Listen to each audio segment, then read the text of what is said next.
Here are male redwings feeding together in Florida, where they go for the winter. There's not a single female in this flock.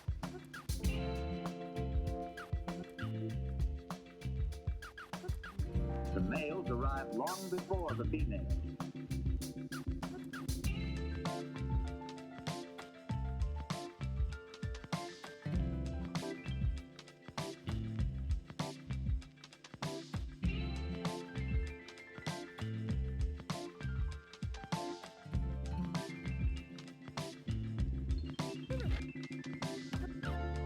Early in spring, the redwings return to the northern marshes where they raise their young.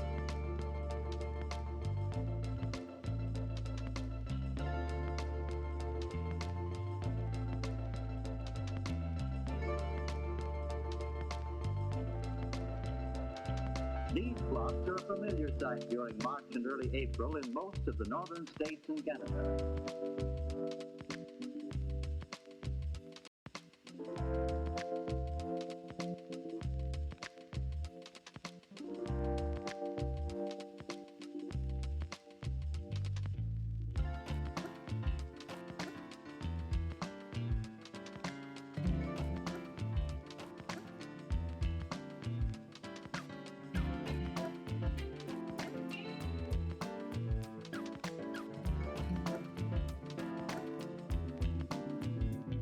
Was that timer just broke?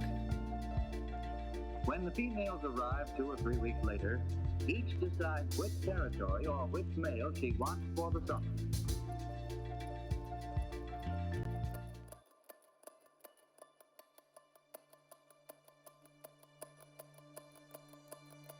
All right. So,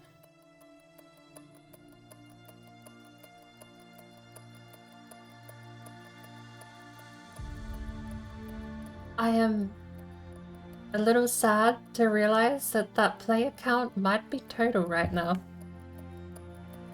That kind of hurts.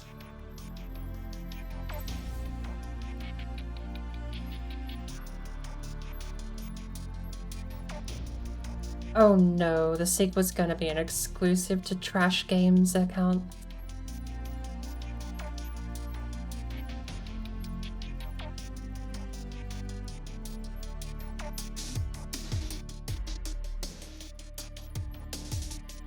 Don't need that. We don't need that. Maybe we do. We'll leave it on. We'll leave it on. I know this game, a few years ago, before I got my GPU upgrade, used to run a little suspect. Before we jump back into career, let's just see how we do, shall we? 6 laps, 9 opponents. We are going to Caro. Wait, apparently it's just locked. It's there, but it's locked. And then we have these ones, which aren't locked. I'm confused. Caro is, I think, the first race you ever do.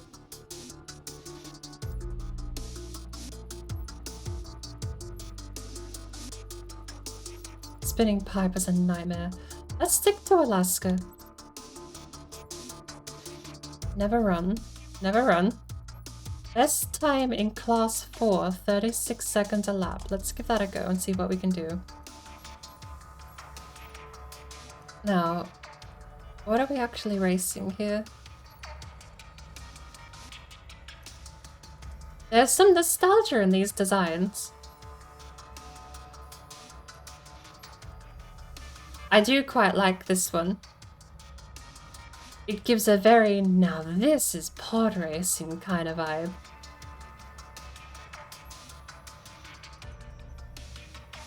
That Cadillac, if you like.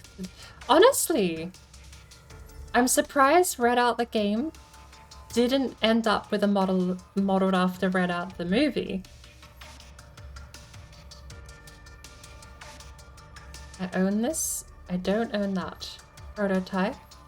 Don't own, don't own. I do own. Do own. Don't own. Do own. We gotta stick with pod racing.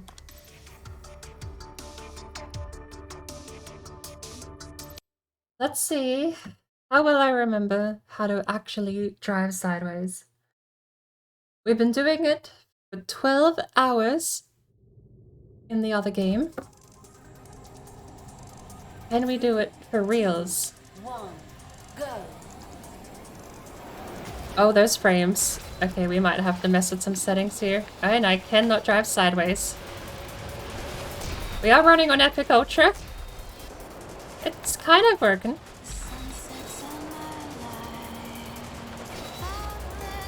I have not got the hang of this.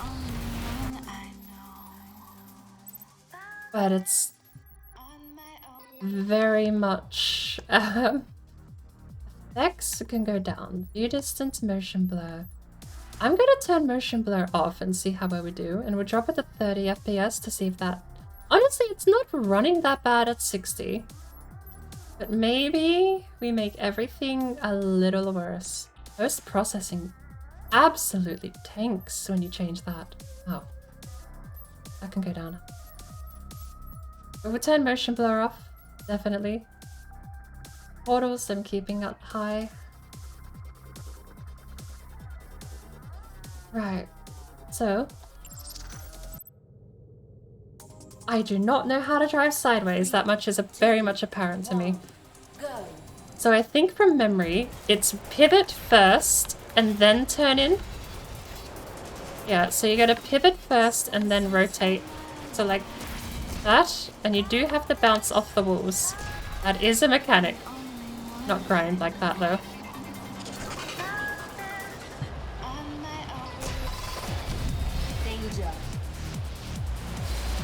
Oh, I completely forgot. There's actually like verticality to this too. 38 seconds is my best. But yeah, you do it up and down as well, not just left and right. So you have to pay attention to the slope itself.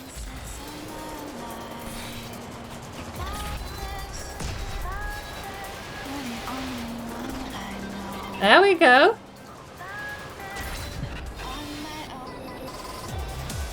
We got the...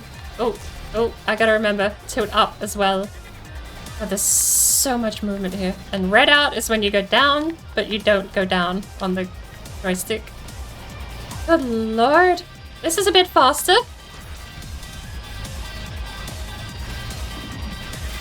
That was 40 seconds, and my best was 38. I should be able to beat that, actually. Oh, not if we slow down that badly, though. Oh my good lord. Just from scraping on the ground. We got 5 laps. But we're in last place. We could do better than this. 1, go. Let's go all the way back up. And not scrape on the wall. How fast are we going? 300 miles an hour? You have to rotate in so early though. And then you want to skim off the back barrier, but not slam into it. And you do heal over time, so long as you don't take damage. So... Good lord. What a trip it is to play Redout again for the first time in years. Oh. That was 39. God, slowing down really isn't the mechanic. That's why slamming, I suppose, is. Or grinding off the barrier like that. God, that's such a... That is such a drag.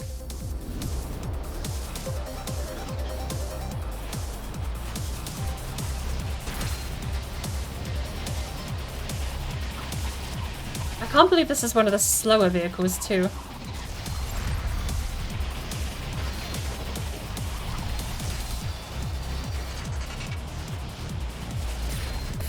Ow. The only way to counteract slamming into the walls like that is just not to do it for a little while. Or you can pivot if you hit the brakes, but... Oopsie daisy. That does slow you down a lot, but it does get you around sharp corners if you need it. I remember practicing Kero so much and doing so well though. That's a 37. Oh, get off the ground. For sharp corners, that definitely works, but it's really difficult. This is nightmarish, and I'm 10th out of 10th, understandably. Danger. Now this one, we're gonna not hit the wall here.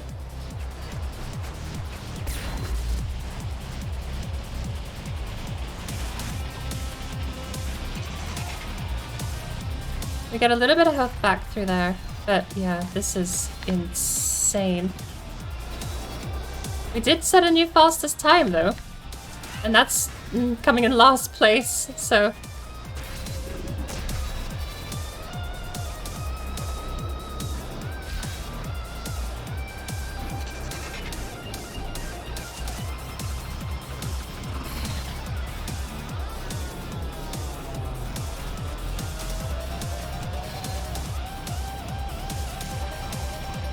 Good lord. I wouldn't mind a little bit more of a camera view angle, but I don't know if FOV is part of the settings. Maybe we'll go back to Kara and practice there, because I know this is one of the more trickier tracks. How is the VOD holding up, by the way? Danger. How's the VOD holding up? Oh, do I need to drop more settings? We are apparently... Wait, what?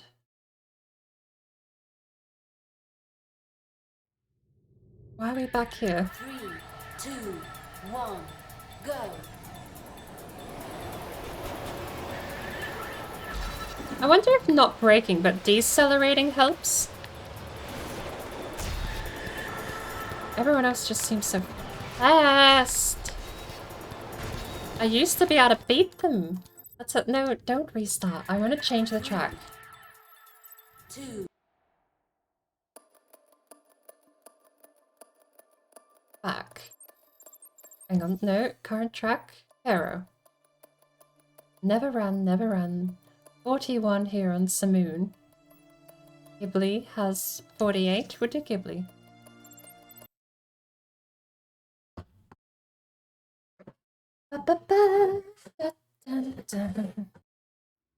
I hope the bitrate is going to absolutely tank on YouTube, I know that, but... 1, go.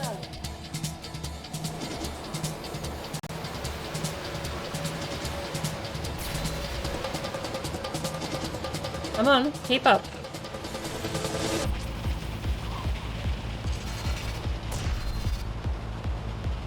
Am I just in a slow pod?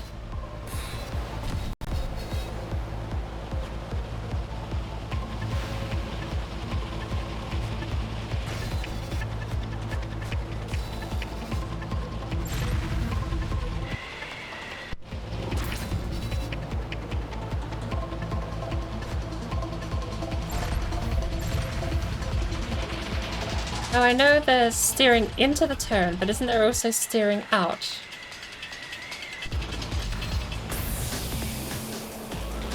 Okay, there is. There is steering out too.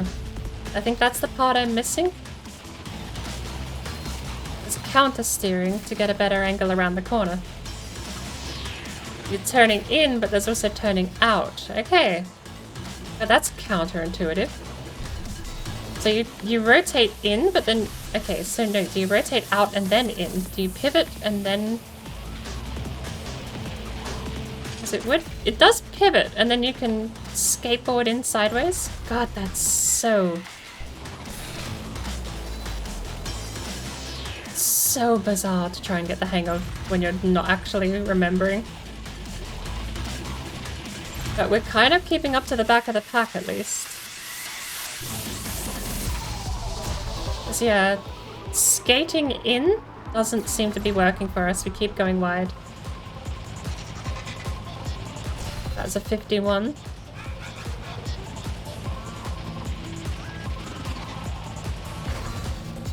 It seems like skating out to rotate is the trick. I don't know if then skating in works.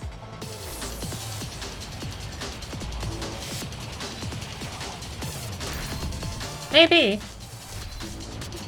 Skate out then in, pivot then... That's it. Okay. I want to try the actual Caro track. Caro, first one. I don't know if I can reset my career.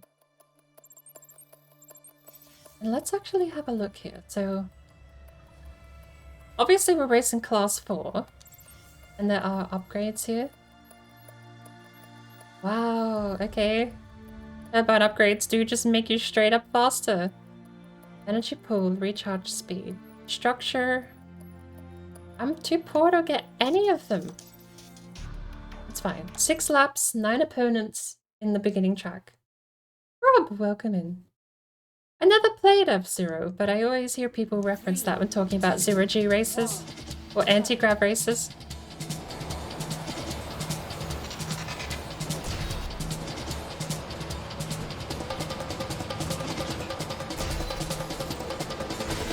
But tapping the walls really does slow you down though. That's where I'm losing all my speed.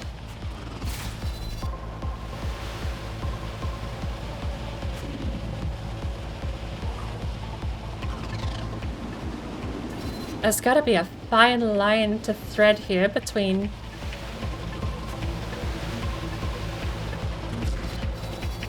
skating in and skating out and not turning the vehicle too far that you end up losing speed.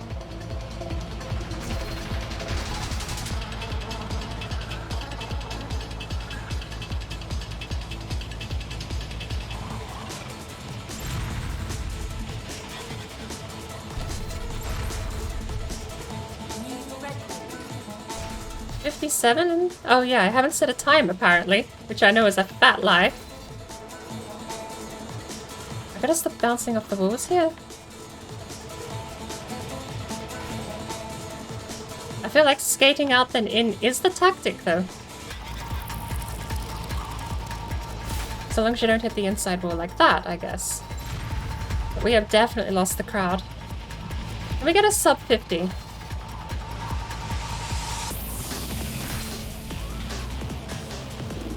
I also feel like the color of the walls impacts how much speed you lose too.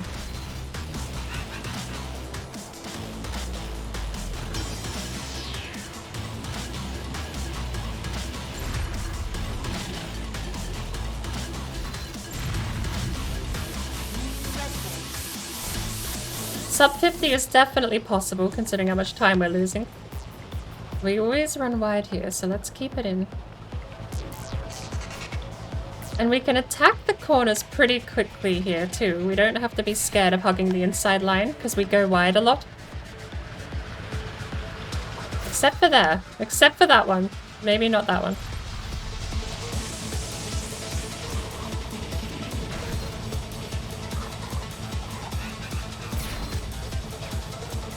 I'm not sure what happens if you actually read out, given that's the namesake of the game, and I don't think I've ever done it.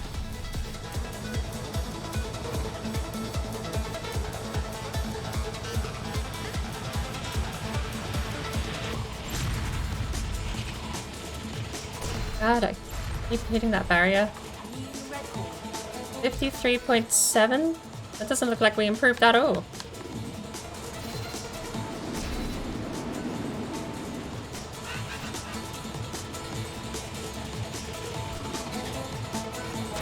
That was nice. That was a good corner.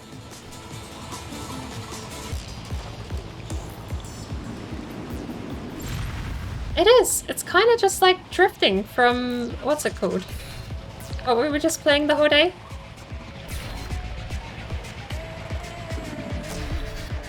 I would lose so much speed bouncing off of things like that.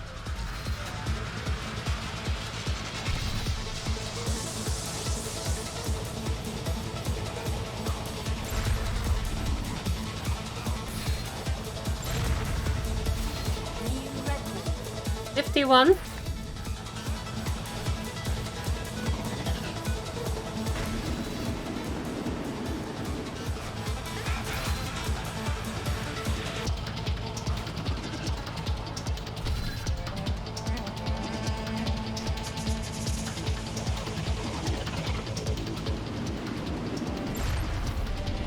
Sub 50, come on.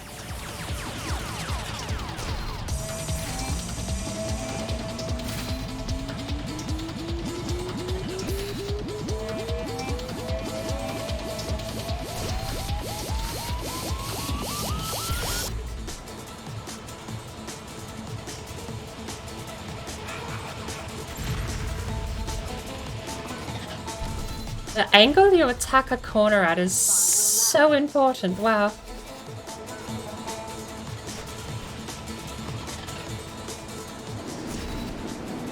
But that was even slower than last time.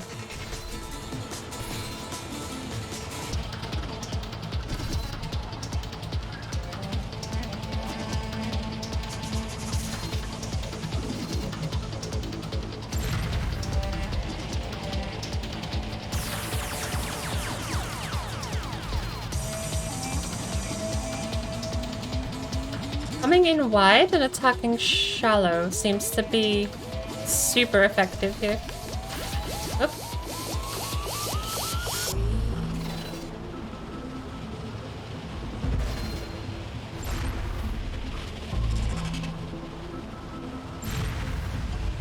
I gotta treat it like I'm constantly drifting. I still want a sub 50. I think I can do a sub 50.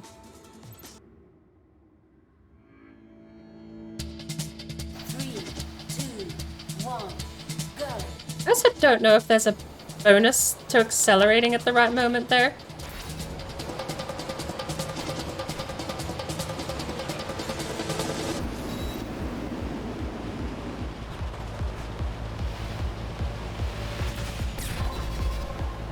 That's kind of scummy.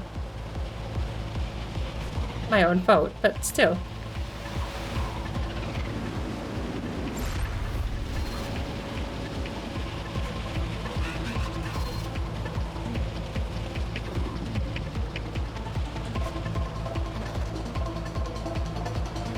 We're back in 10th again.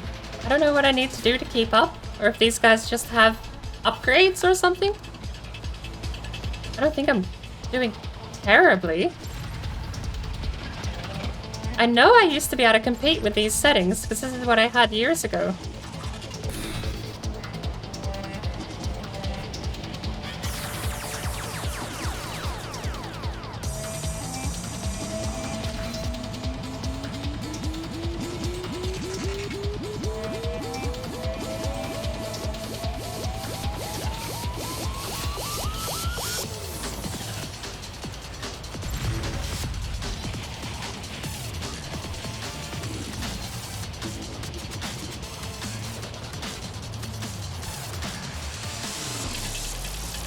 Maybe you do have to counter steer to keep speed up or something.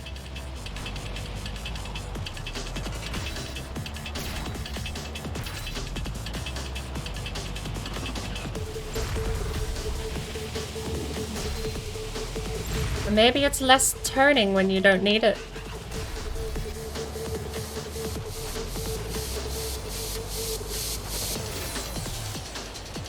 I suppose staying out there coming in shallow would help too. Same with most of the corners. But the less sharp you take a corner, the more speed you keep too. And it does seem like maybe you steer with both instead of actually steering like you would expect in a driving game. You can also steer with the right joystick exclusively, perhaps to save on rotation and momentum.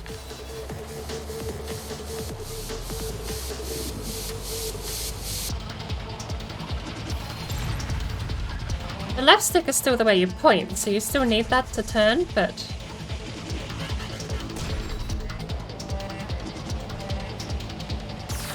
And I do hug the wall too much here. I lose so much speed rotating.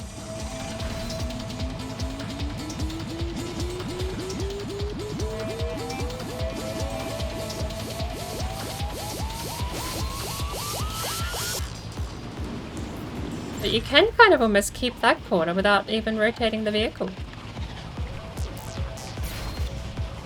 Oh, very sharp. But as far as what I'm not picking up on, I'm not sure. I know I was versing this difficulty. I've just lost all of my skill set apparently. Which is to be expected after like 3 years of not playing a game. Especially one as stupidly intricate as this. And I keep sticking in. I need to stay out and then turn in.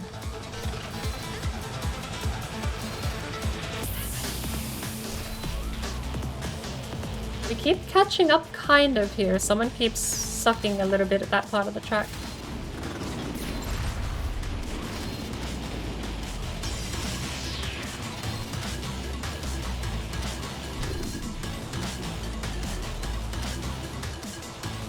Maybe it's just not turning full lock when I don't need to.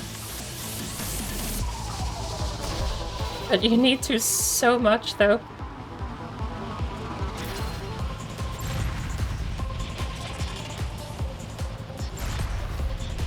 Final lap. New record. 51.7. So that's the angle, but without hitting all the walls. Yeah, we're not setting a new record here, not with all of these.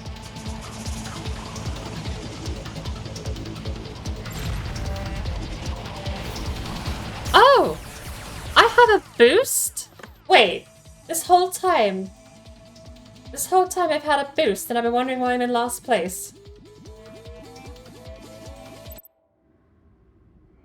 3, 2, 1, go.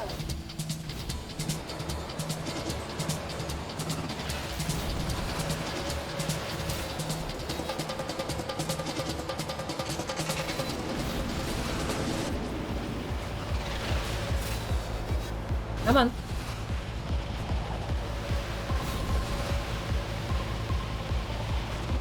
Look at that.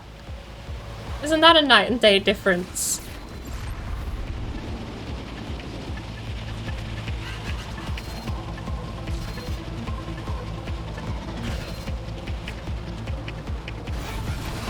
Now I'm not so slow out of the corners either.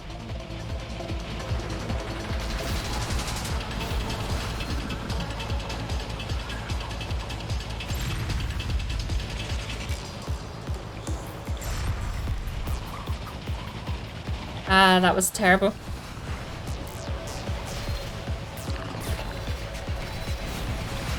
Oh, nice. Dodge the wall.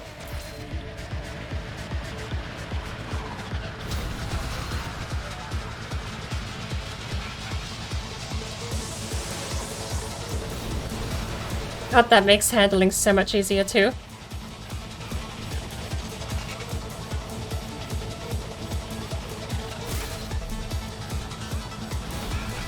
The boost also accelerates the car in the way it's directed, so if you point it in a way you want to go, and you're not going that way too well, just hit the boost button. Helps you get around corners very nicely. There's my 49 seconds. That was easy. It also means we don't have to think too hard about how we take that corner either anymore. God, I do need to clean up my act though.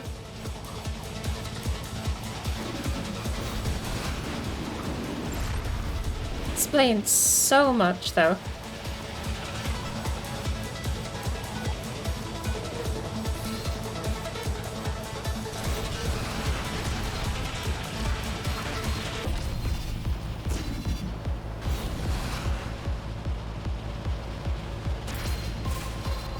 Come on.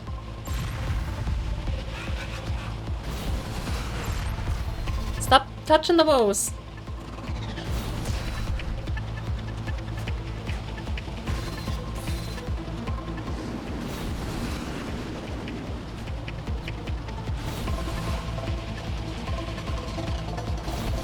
We ain't doing too good. I thought it's lap 3, I thought it was position 3. I'm a slight bit off there. Still position 7.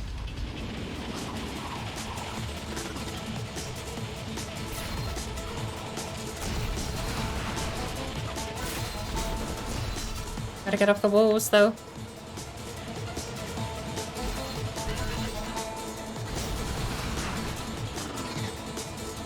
Pretty sure Redout also slows the car down because of how the anti-grav tech works.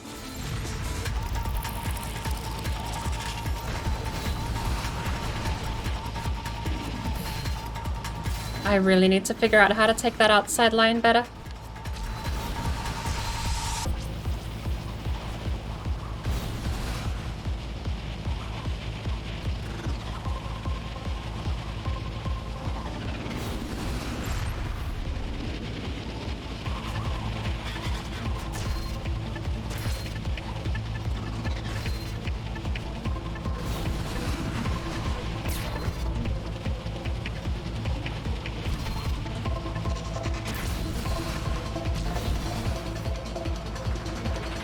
Okay, we can do this. Final lap. That's the sort of angle you need. You need to cut out and then in, pivot, and then rotate and push. A very complex form of drifting, but it's actually what it is. Oopsie daisy. No, we missed the boost.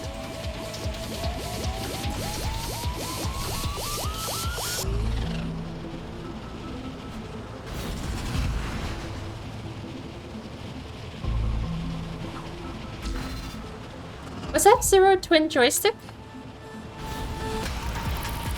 Not having played any of those old Nintendo games, I know it was on the... Was it the 64 controller that they had? So they had enough joysticks to do something as complex as this, I think, didn't they?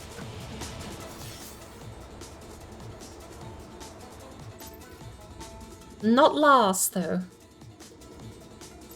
Not last. Good lord. 3, 2, 1, go.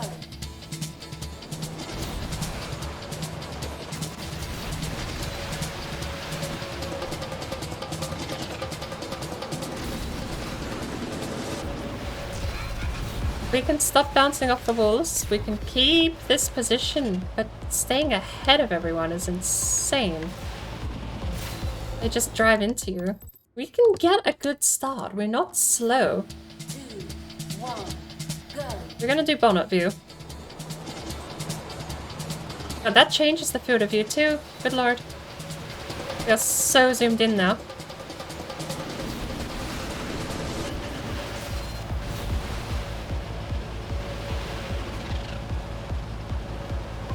A narrower field of view actually kind of helps.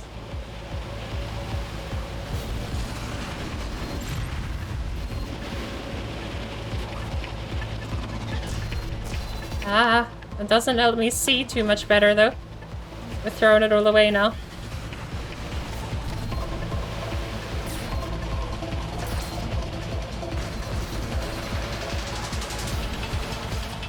Alright, we're going back. Rear camera.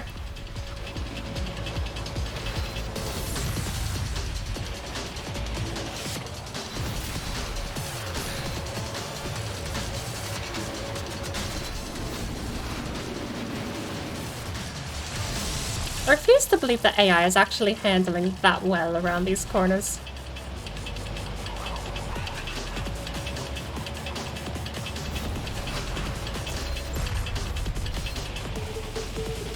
Come on.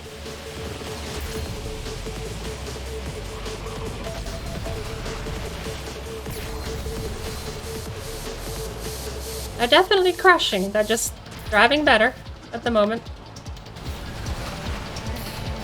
And I need to stop bouncing off the walls like that. You can see it slow me down.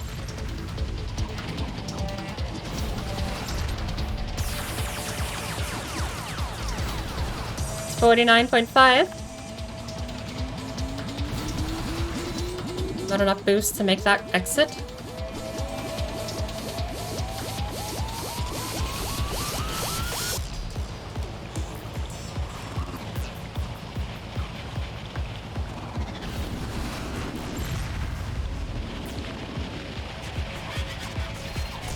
That was a good lord, terrible.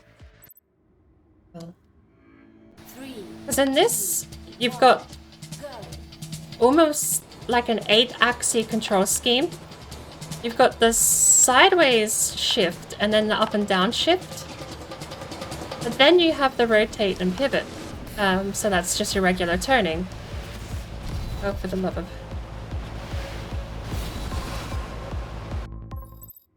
We can get a good start. If we get ahead, they can all fight and we don't have to deal with collision. Oh, there is a starting boost. There you go.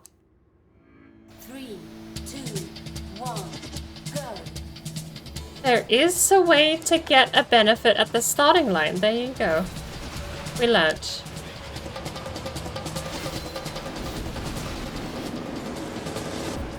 I am my own worst enemy keeping on these tracks though, as well as grinding up against other drivers. Big no.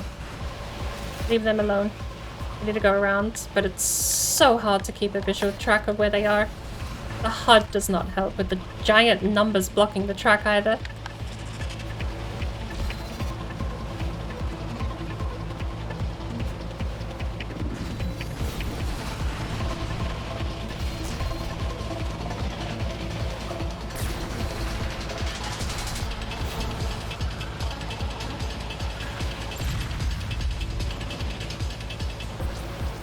Probably wasting boost there is a waste, rather. Saving it for here. I really don't feel like I need to skid there. I don't need to shift.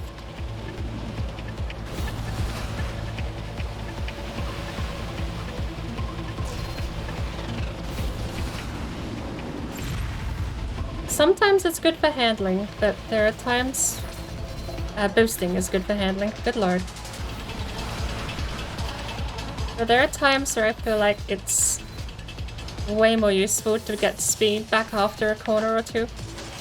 Like right here. But then I keep slamming into that wall.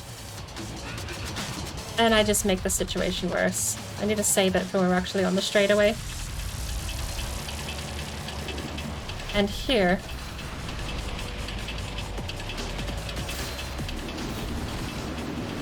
And there. I need it there too.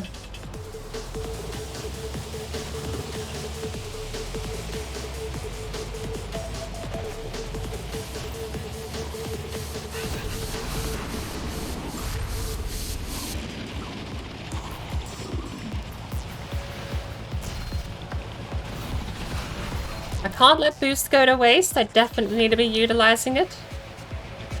But I also can't be wasting it where I don't need it.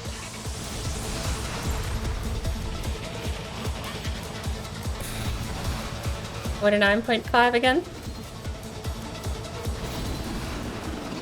I feel like I don't need to go out, only in, weirdly, at that corner. A weird balance you need to find there. Okay. I'm starting to get the feeling that AI just push you out of the way and suffer no penalty as well. I'm not a fan of that mechanic. I don't know when we started deciding we're not allowed to bully AI. And I did the same thing I did last time. Let's pick a more complex track.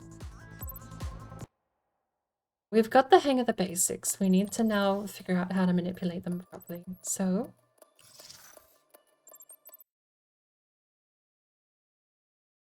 adding jumps. 3, 2, 1, go. A little slow, so it seems closer to the one than not.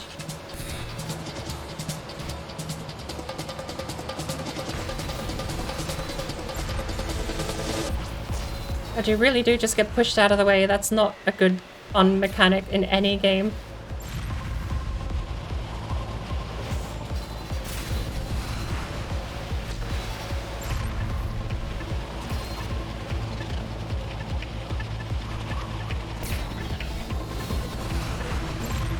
Kind of in a lot of pain at the moment. Danger. Yeah. Different track. It's got a really short corner. I wonder if that actually might be better to brake on. I completely flubbed the starting there. 3, 2, 1, go. closer to 1 does seem to be the trick.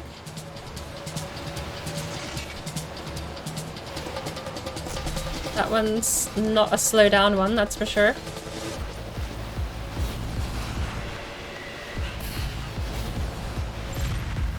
I don't know where the slowdown one is.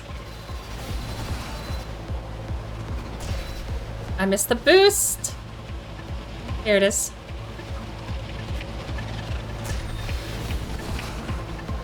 Save me health.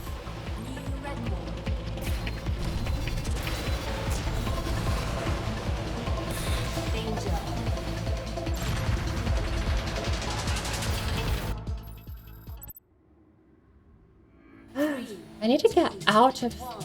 I don't like not being able to fight my way through. I guess there's normally power-ups, but it's just frustrating when you don't have power-ups and the AI get a benefit for hitting you. Seemingly. Not that I'm helping myself here.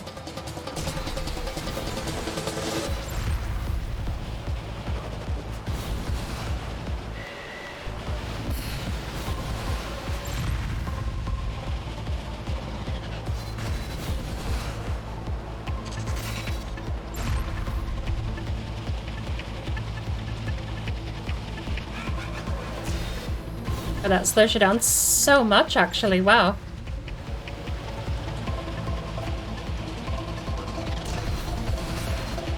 I miss the days where you just got to beat up AI. Why did we decide AI was some sacred protected species? The days of Need for Speed 4 high stakes where you could just actually unironically ram them off the road. Because it was funny, and because you wanted to, and because it gave you an easy win. 3, 2, 1, go. This is why I should stop playing racing games, because I can't do it without complaining about the quirks of software design, and how much I hate modern software design.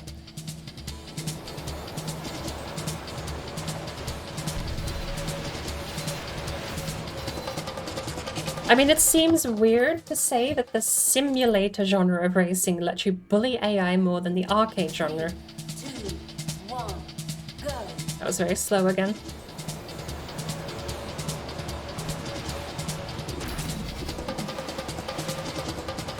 I also really want to turn the numbers off. I can't see. How do I do it?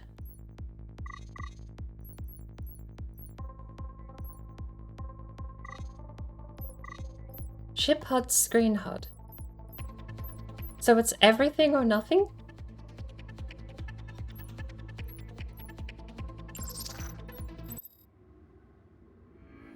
Three, 2, 1, go.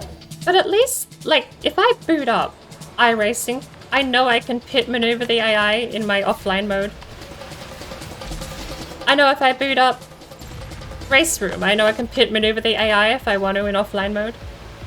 Same with Project Cars 3. I know I can pit maneuver the AI. Anything that claims to be a sim lets you have more fun than the damn arcade version. I don't get it.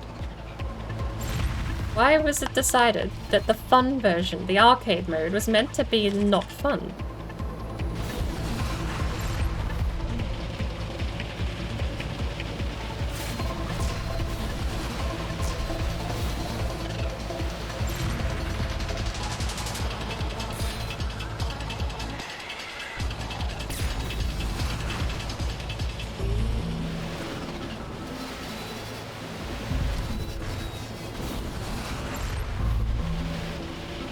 At least I can see now. New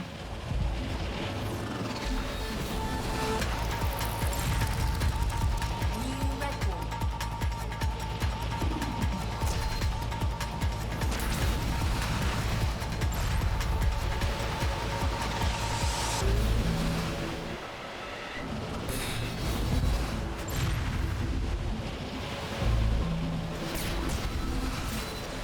Danger. Get off of my ship then. Get off of my ship then. Good lord.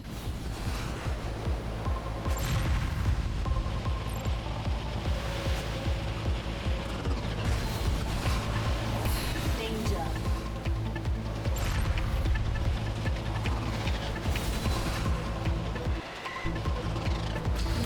Ugh, for fuck's sake. You can't fight past them. What am I actually meant to do out of curiosity when the AI is programmed to not be bullied off the road like I am? Do I just, like, is it a stat? Beefy stat or something? I know some games used to use, like, what is that? I drive into the back of him, he sticks in a perfectly straight line, and I'm flung off into the distance. It's literal closest I'm going to get to a pit maneuver in this game. And he's fine. This is why I shouldn't play racing games. I've decided racing games are now outlawed unless they're single-player leaderboard based. Versus AI is the worst sin racing games have ever done. It's only gone downhill since the 90s, and I wish that were a joke. Racing games with AI have just become turn the AI down so that you don't have to verse them, and you just get a free win. But then what's the point in using versus AI? Just hot lap. I don't get it. This is why I don't think I should keep playing versus AI game modes. And it's not like they haven't programmed the mechanic in to be an equal fight, because if you do online, everyone gets an equal say, and then, well, the netcode itself can be harsh, but for the most part, in an online mode, everyone is beaten up equally, because you all have to have the same game rules applying blanket state. I don't know why the AI get treated like some god race. Like, look at that. Okay. He at least hit the wall, but...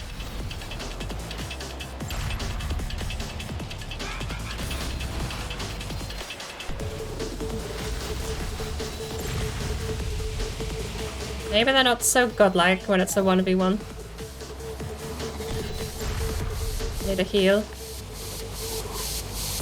I also need to actually use my boost when I need it. I'm sorry, is that a car?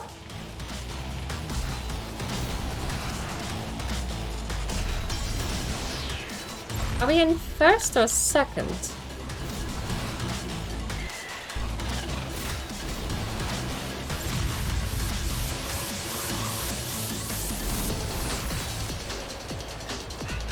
Wait, we missed the boost. Fuck. Now we're definitely in third.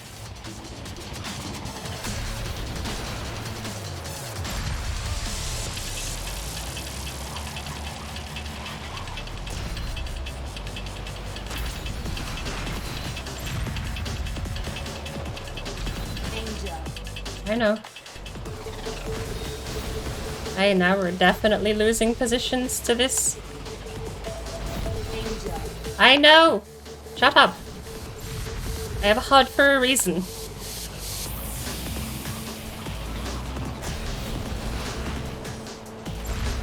We need way more boost to leave that corner.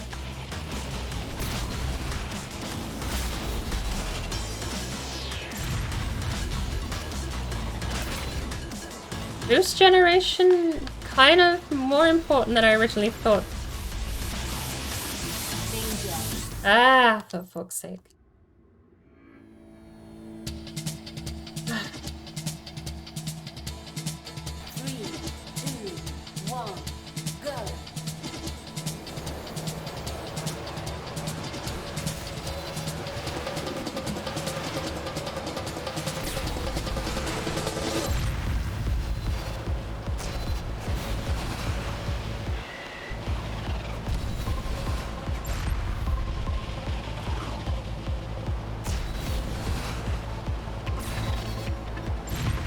We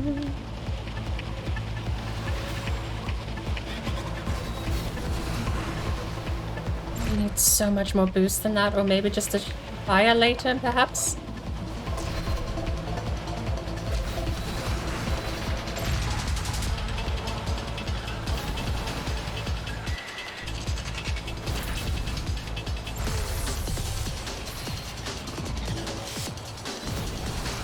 I tried to actually tilt the car up then, and it just slowed down more.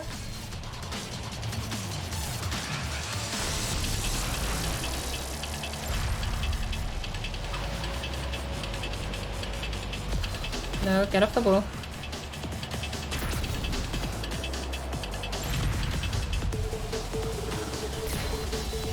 Gotta remember to turn in quicker too.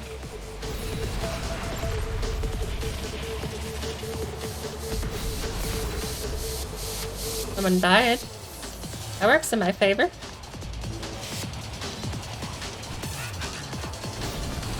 Oh, that was way too slow and such a terrible application of boost.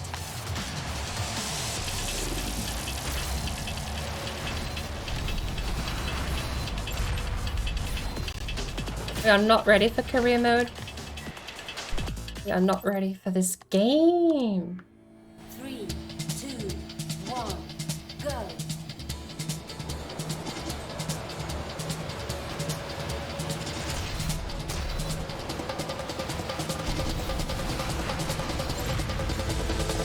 I can't believe I lost all of my speed on that boost. I need it as early as I can get it. Go.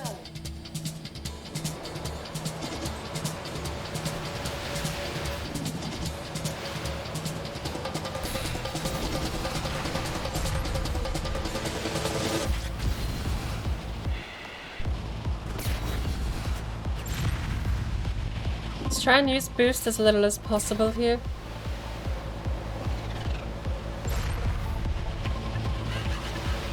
Save it for this bit. Yeah, I definitely need a boost upgrade then.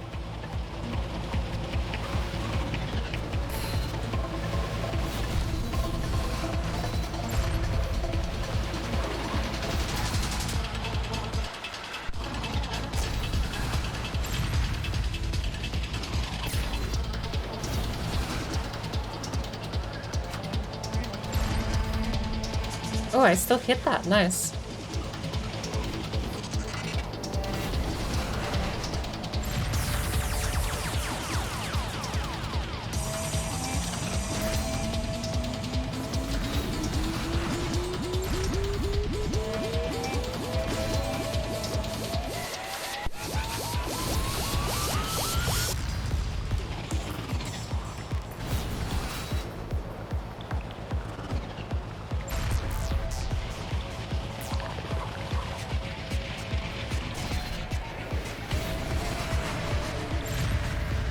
That worked out pretty okay. Not that so much.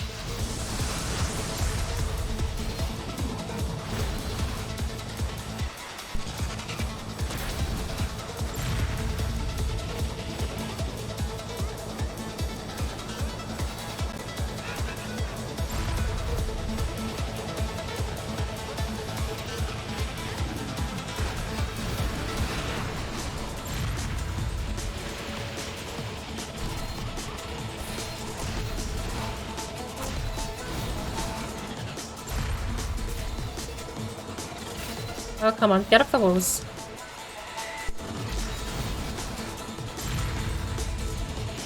Can't be losing the health, and B, I don't need to lose the speed.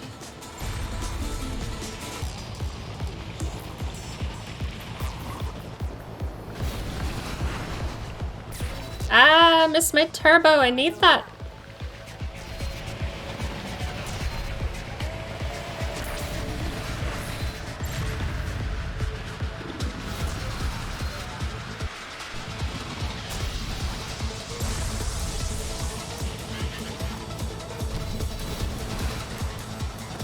I'm gonna save my boost. I don't have any for this turn here.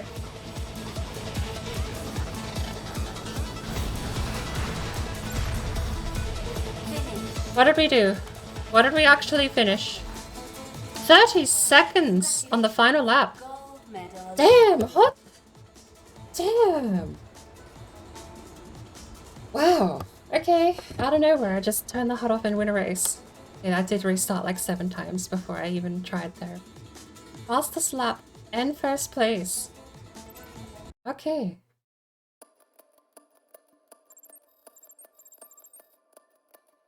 I think Redout is going to be as close as we get to F-Zero, honestly.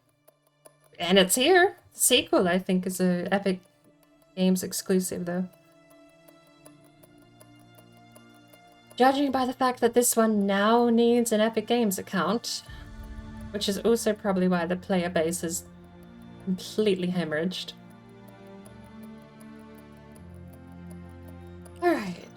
No, I don't want to exit. Let's try Alaska again.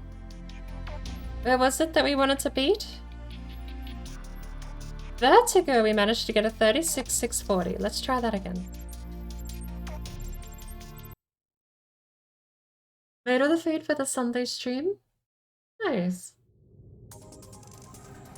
You actively avoid Epic since they hate Linux? Well, I can add that to my list of things I avoid them for as well.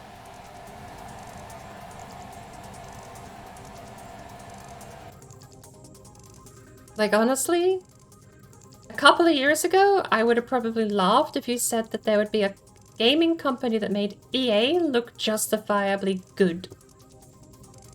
But compared to Epic Games, EA is at least just greedy capitalism. They don't care about the product, they just want your money, and they will spend millions on advertising and a quarter of that on the actual product itself.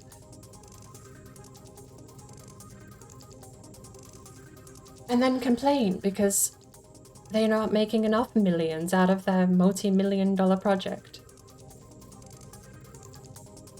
But, yeah, right? Just greedy capitalism. At least they're not antagonistic or straight up seemingly evil, like Epic Games seem to be.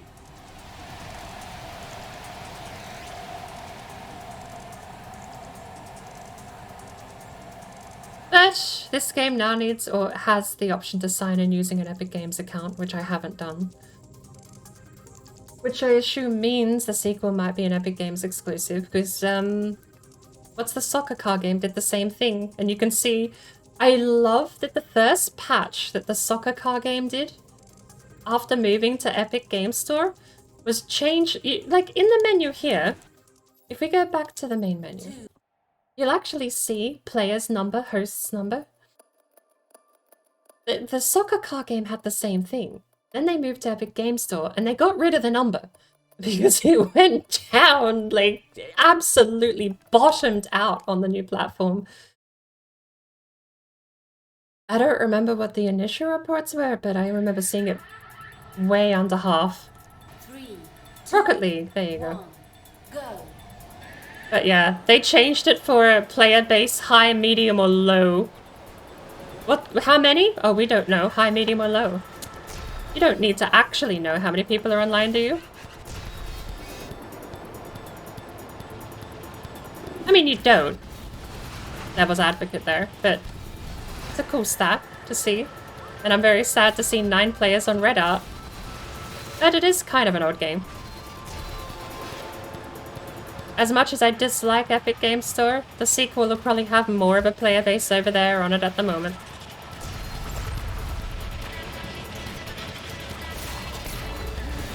Danger.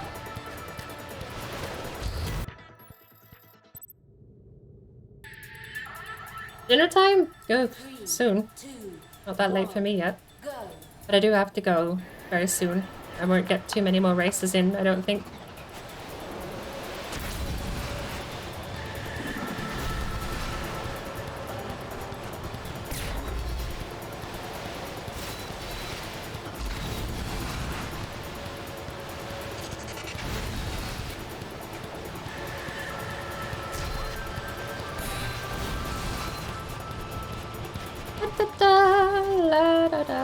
What are you planning to have for dinner, though, if you're still around? Get off the wall!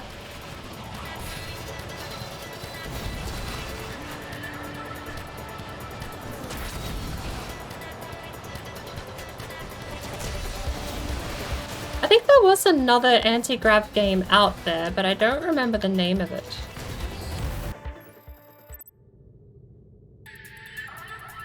Yeah, I mean, that was the first thing that put them on my radar, was the fact that they were, we believe in healthy competition, and then completely bought out the competition.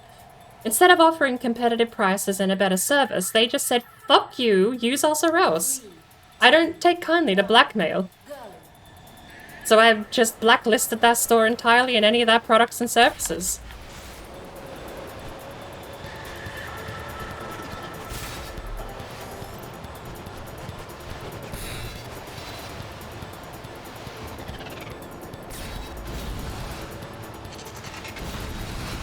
That was before I found out about their legal stuff. What they're doing in the courtroom to attack walled gardens. Which hurts them. That's why I don't understand it. Attacking walled gardens means that I can sue them because they won't let me make pure profit off of their store. I should be allowed to host my software on their servers at no cost to me and make pure profit and not pay them a royalty for the privilege. It makes no sense. Walled gardens have a purpose. I'm not allowed to go on the iOS store without Apple's permission and contractual agreement. I never did find out the result of that lawsuit, though. As far as I'm concerned, they should have been kicked to the dust the first sign of the lawsuit being going to the court. It should have just been dismissed.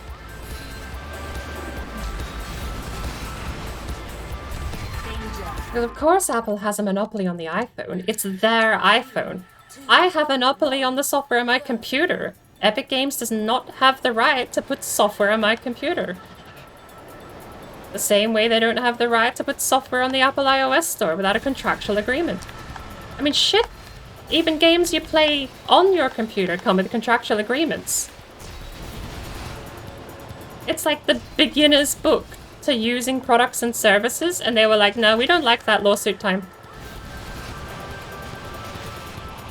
If Epic Games win, I could sue Microsoft because they won't let me use their services to host my software for free and make pure profit off of it. That was their argument. There was no way it should win. It was stupid and just evil. I don't know what their plan was, but it sounds evil. It was just a direct attack at Apple. That's all I can think of it as, is just a direct attack at other companies. They drag Steam into it as well. With that whole absolute bullshit line about not being able to sell it for cheaper because of Steam. No, you're not allowed to sell Steam keys for cheaper than on Steam. You can't take Steam keys and then sell them underneath Steam prices. They were allowed this whole time to sell under Steam at a competitive price. That's not what the Steam subscriber agreement says. That all of their lawsuits were scummy, and they did that whole shitty, like, trust me, I'm on your side PR campaign. Like, we are doing it for the people. Apple are greedy. It's like, yeah, Apple are greedy, but the way you're acting in this lawsuit is greedier. You are the worst actor. You are the more evil out of the two components here. I am on Apple's side, and that is sad that you have put me to that position. I don't like Epic Games. As a company, as a business, I wish them a very quick bankruptcy. Genuinely. Their whole business model and everything they do is just scummy and evil. I don't like it. The only other company that's on that shit list is Activision Blizzard King. Although, admittedly, that one's a bit slightly more petty, but still principle. I don't buy Activision Blizzard King games because of the Blitzchung incident. I stand by that. I stopped playing Activision Blizzard King games at the Blitzchung incident, and I don't plan to change anything until Microsoft overhauls all of management. If they don't overhaul management at Activision Blizzard King, I do not care about anything they're releasing under that label. That doesn't mean Microsoft is on the shit list, though. I don't mind Microsoft. They've actually been pretty good to consumers, which is why I'm hoping they purchased Activision Blizzard King with the intent to just overhaul and murder all of the management and just basically start it from scratch. 3, 2, 1. I mean, Tencent I don't trust because they're just an arm of the CCP. That's a very blanket, standard, cut and dry thing there. Tencent is just an arm of the CCP, and they've tried installing spyware on my system 3 times.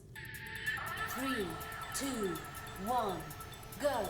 They're a malware company that also make games on the side. So that one's pretty easy. Tencent I don't think are evil, I just think they want my info. And that's weird. Epic Games is more evil than an actual antagonistic government corporation.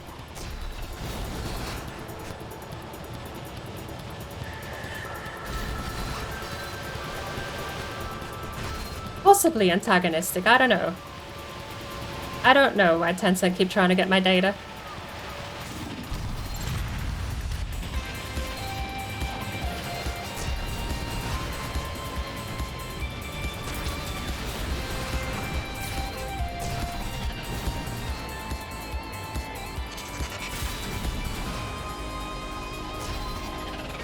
You gotta stop bouncing off the walls. Danger.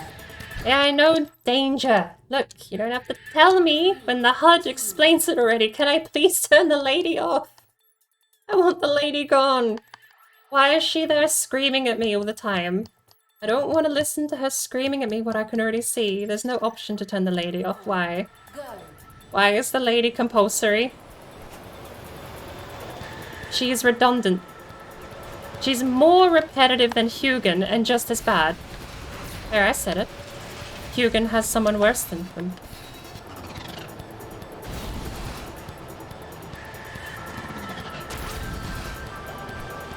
I'm gonna mod the lady out of the game. That's what I'm gonna do.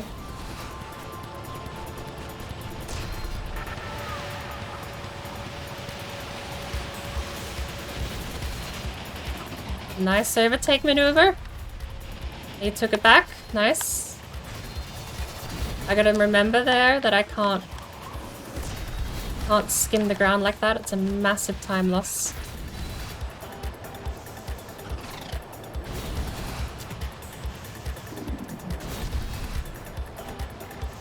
If we need to, letting off the accelerator at that tight turn and doesn't seem so bad.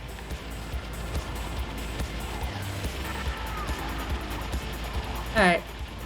When the lady's gone, it's not so bad. I can focus. Shush!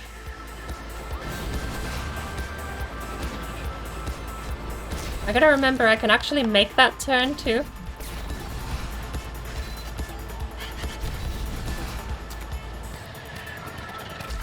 I could probably make a lot of these turns without bouncing so bad, but... Ow.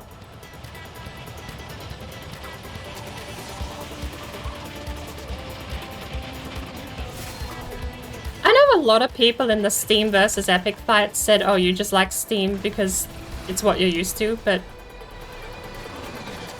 I don't understand that argument because you also have Humble Bundle currently competing. And what I want to know, actually, is how in the Steam subscriber agreement Humble Bundle gets away with sales for Steam keys. When there's not sales on the Steam store at the same time. And then for that matter, the bundles themselves sell the Steam keys for cheaper. So Humble Bundle is very curious to me because apparently they break the Steam subscriber agreement. Or whoever is giving them keys is. Because you're not meant to be giving keys out for cheaper than they are currently for sale on the Steam store. Get off the walls. Danger. I know, there's a fucking HUD for a reason. I should turn the HUD off so the lady explains it for me. I should turn the HUD off. That way the lady is actually useful. Go. Because that way I can't see my HUD and my health. And she'll tell me when I'm actually in trouble. Wouldn't that be nice? Instead of just being reminded of what I can already see with my own two eyes. Software design, why is it so difficult? An option to turn the lady off and I would not have a problem. I would have just done it. I would have had one outburst and been like, lady, shut up. Turned her off. Been happy. Never heard from her again. Now I just have to complain about lady all the time because she won't go away and leave me alone. Till I mod her out the game at least. I don't think I'm doing too hot there sliding on the ground like that though.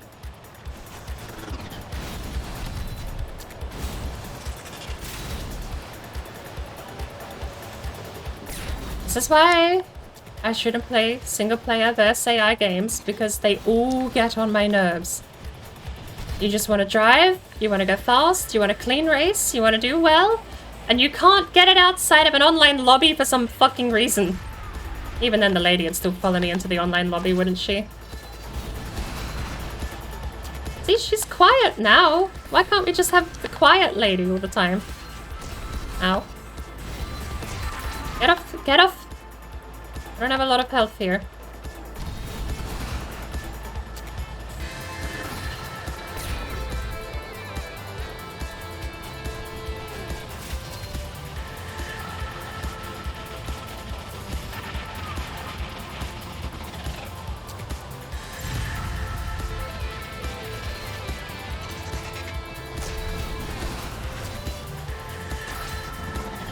Almost made the turn. I'll be damned.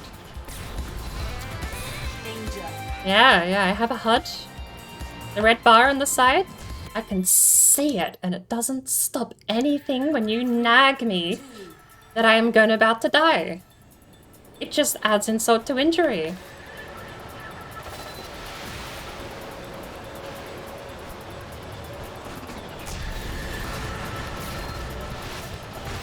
This is why I need a creative outlet like game dev, so I can do everything right that everyone else does wrong. Like, just add more options to disable shit that people don't want to have to deal with. That's the big thing. That would solve like 90% of video games I have a problem with. Option to turn thing off. Thank you. Turn lady off, I don't have a problem.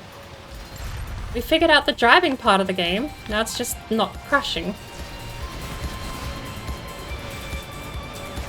And I'm almost able to keep up a good enough pace that the not crashing part is the only thing that's in my barrier to winning now. Oh, what? She's gonna say danger. Danger. No? Oh, no damage there apparently.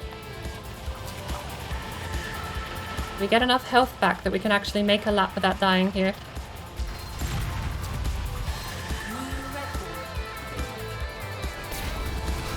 It's so hard. I don't have 3 thumbs for this track, but I need 3 thumbs. Or this game, rather. Yeah, it did. Yeah, shut up. Even just the voices option for volume would be perfect. 3, 2, 1, go. If the devs are giving keys to Humble Bundle, technically, aren't they breaking the Steam subscriber agreement? I mean, not even technically. If it's in a Humble Bundle, that is selling for cheaper than is currently available on the Steam store. Maybe there's a clause for charity or something, and that's how Humble gets around it, and the whole idea was based around the Steam subscriber agreement clause for charity, and that's why Humble exists. Exposed. I don't even know if that's true. I don't know if there's a clause for charity in the Steam subscriber agreement, but it would be funny.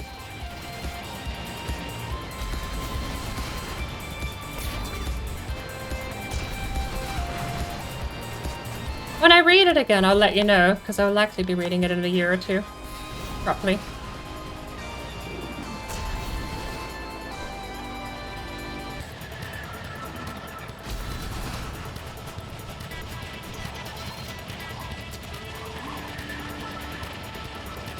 Look at that, right in front. Half health, too.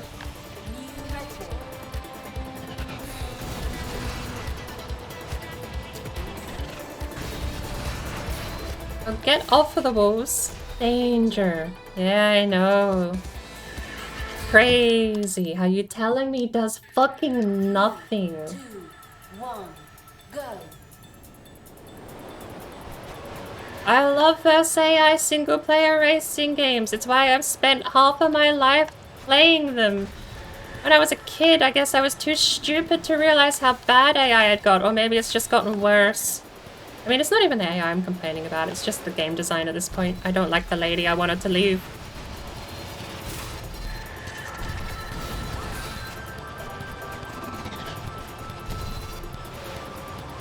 See, the leaderboard game was fun. That was just music. There was no bitch in my ear telling me about something I can see. And also, it was cool music. This has the cool music part, though. Hey, we made that corner finally. I knew it was possible. Get off the walls.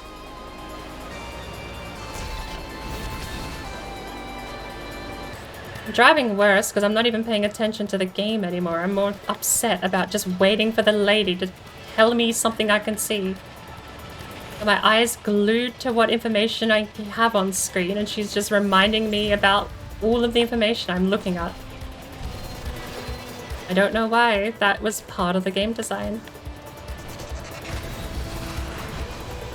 I don't know if the AI are indestructible or not. It seems like they can be cut under and stuff like that, so... Oh my lord, what was that? That might have just killed the race. I think I need a podium, don't I? Danger, fuck off. 3, 2, 1, go. Tencent owns Activision Blizzard? No, Microsoft does. 3, 2, 1, go. The CCP complained when Blitzchung incident happened because Blitzchung was playing Hearthstone. And Activision Blizzard King absolutely kowtowed. They said yes.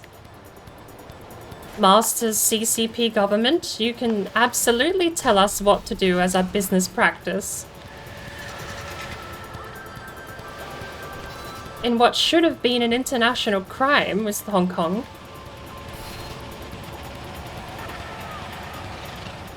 China was promised to keep Hong Kong independent for 50 years after it was handed back, and it took less than one. Less than one. 3, 2, 1. They rode tanks in, and the rest of the world didn't care, and Activision Blizzard King said, yes, we agree, you are doing the morally correct thing. We will silence this Blitzchung person and absolutely punish them.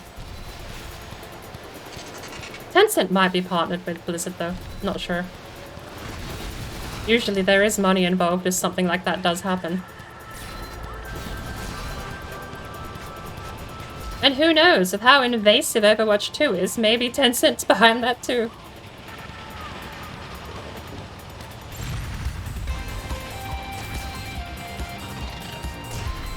They went for the old pen and paper method with Overwatch 2. Just give us your tax form number and your social security number and all that, you know. Give us everything that will let us completely rip your identity off to play a fucking video game. Like, I'm sorry, if the government ever enforces, if the government ever enforces ID to use social media, that's an opt-out situation. I'm fine not using social media. I think the UK already does it for some sites, don't they? You need an ID to use... I don't know if it's social media or if it is other entertainment forums, but yeah, I just won't. I don't need an ID to go visit the local park. I'm not going to need an ID to go fraternize online. I need an ID to drive. That's what it's used for. Not to sign in to some stupid government ID check thing. I mean, we all know how well the government likes keeping their security too on these sites.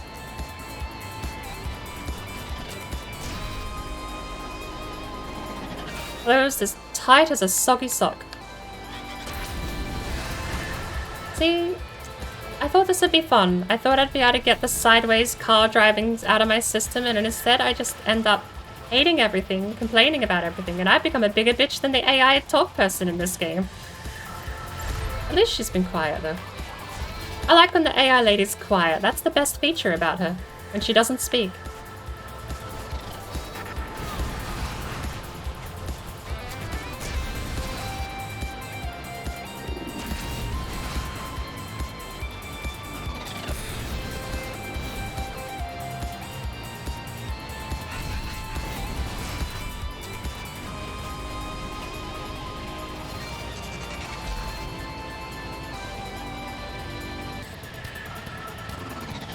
I'm grumpy. Final lap.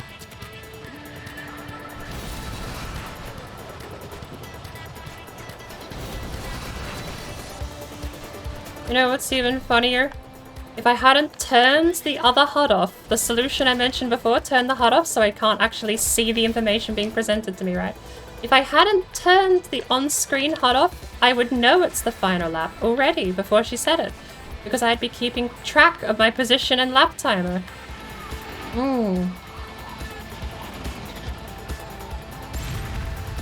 Maybe it's nostalgia for something I don't know about. Maybe the lady is from another game. Congratulations. Gold medal awarded. I might mod GLaDOS in to just insult me. If I'm gonna be insulted, it might as well be funny.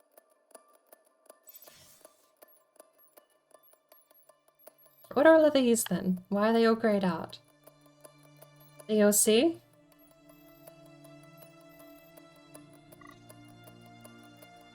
There's DOC?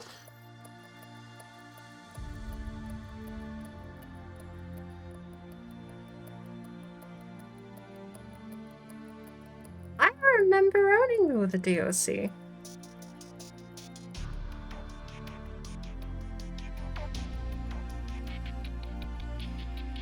No, good lord, I own none of the DOC. And apparently the bundle is bloody $30.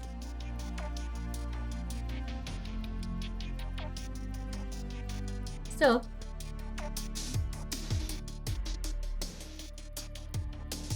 Oh, I'm not allowed to purchase the bundle because it's a full bundle. It's not actually a complete or collection style one.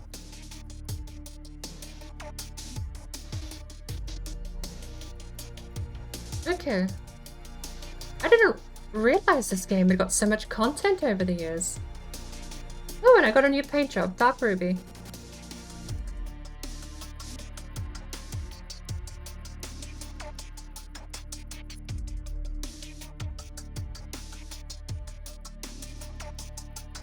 Vertex DLC kind of looks neat. There's also a Return to Earth. Yeah, Earth DLC, Return to Earth. Alright, well we're gonna go to Abruzzo, I think it is. Oh, it's Spinning Pipe.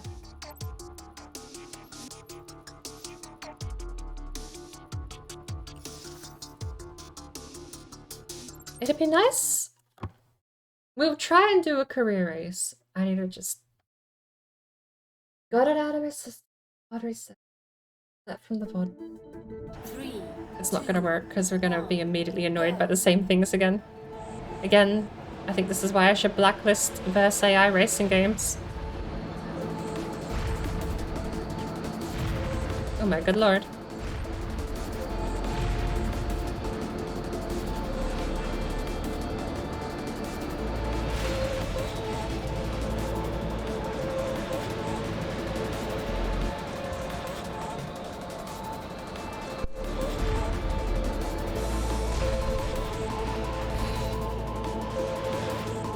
What a bizarre truck.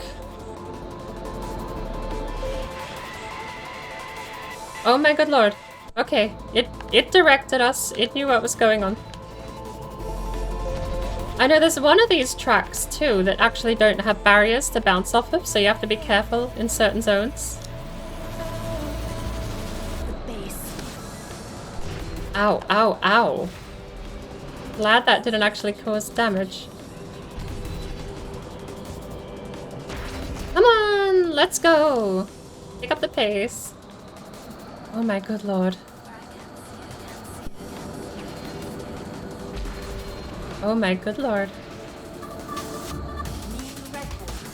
A minute 18? Wow.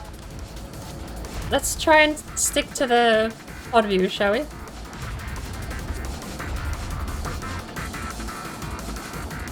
I'm not boosting here, but I should be.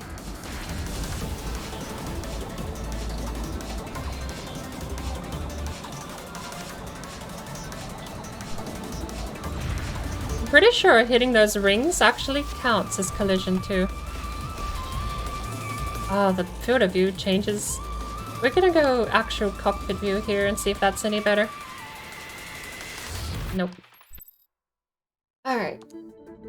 3, 2, Let's see if we can do cockpit view. It should be fine. Oh yeah, I need to actually like do stuff today too. Hang on. I can't let the time get away from me. I got so hyper-focused in that last race.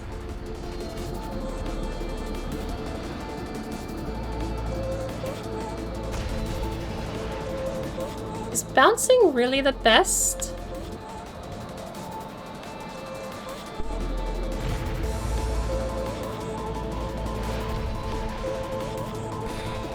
There's gotta be a technique to it if it is.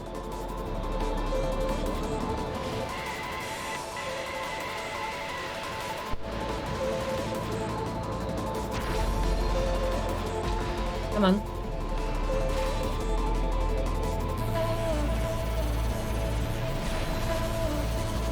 It's 4 though. I can't let time get away from me.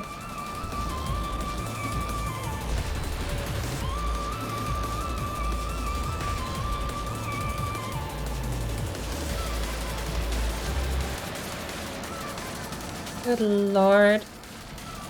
Some of these later tracks are so gorgeous.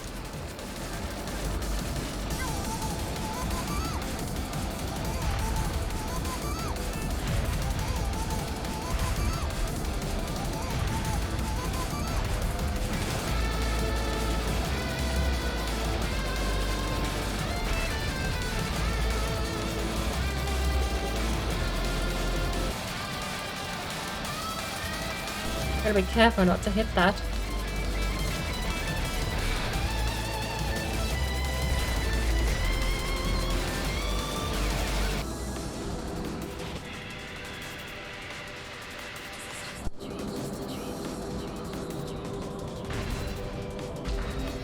Okay, that's fine. Watch where I'm going. Don't text and drive, especially not at 600 miles an hour. I think that's pretty solid advice. I should follow it.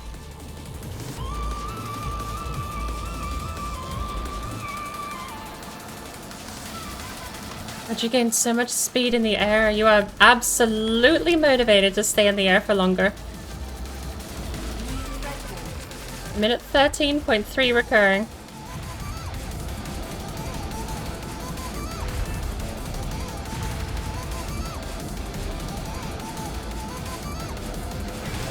Oh lord, that was a very big impact, but we're okay.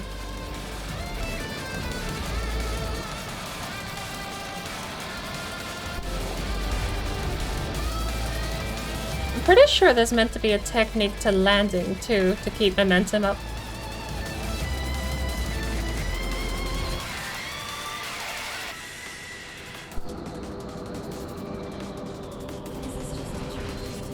Oh, come on. There's so much speed on the corners. It's all in the handling and the turning and how you maneuver.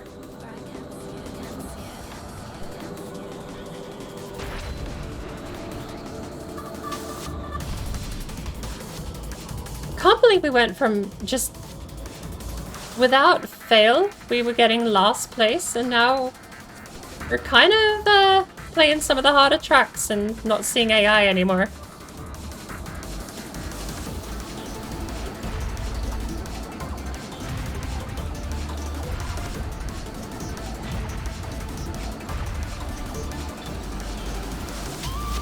We can hit 900 miles an hour into a wall, too.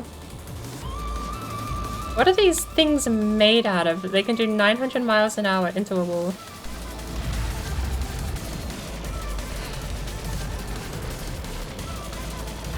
Oh, a little too shallow.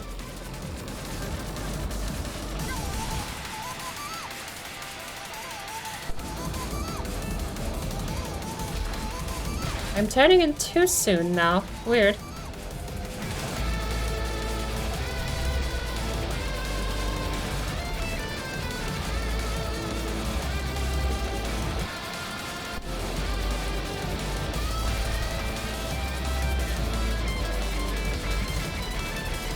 I can tell you, playing this again, I know I want the soundtrack. I hope it has FLAC support.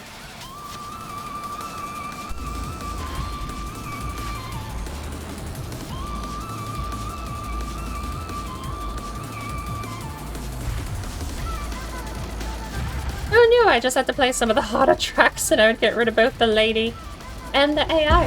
Don't drink. Solve my problems. Drink water and milk. Else you're going to be weak. Like Skyrim. Water is sliding kind of keeps your momentum up. Weird. Water, drink. Water, drink. Oh, go low. Drink. Water, bitch. Oh, drink. Water, drink. Water, drink. Water, bitch. I almost can't hear that over the game. That's amazing. Oh, drink. Water, Ah, too soon.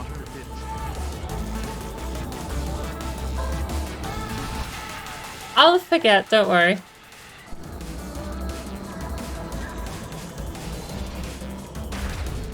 Come on. Do it around. We can do this. Is there a look behind button? Don't know. But thank you for the hydrate. That'll take a minute. And then I need to check my time. It's 4 p.m. Guess it was meant to be Minecraft now, but it's Project Zomboid instead because the service is still down.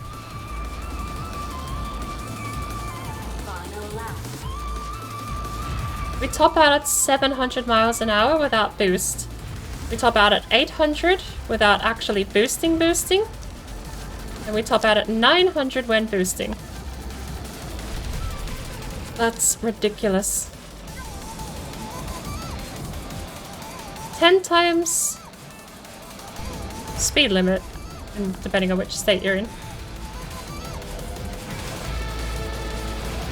I don't mind the first person view. It actually does feel a lot more natural when you turn in.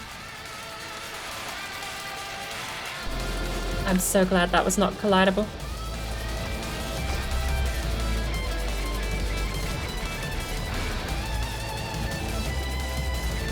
Go, go, go, go, go. I don't know how to look behind.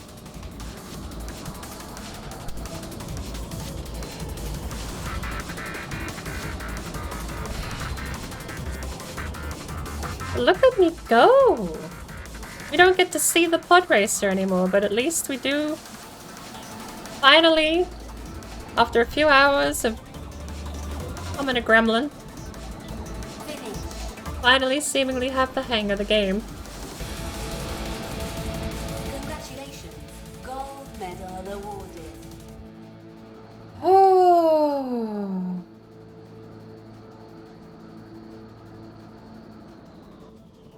Ah. Windows clock. Oh wow. No, okay, I still have a couple of hours left. Should I head off? I should probably head off and actually get ready early instead of leaving it till last minute. It's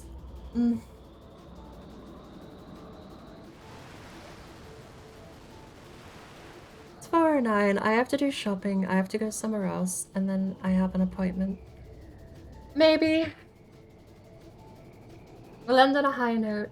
I think we've got grumpy, and then we stopped being grumpy when we stopped being bad at the game because the lady stopped telling us what we could see with our own eyes.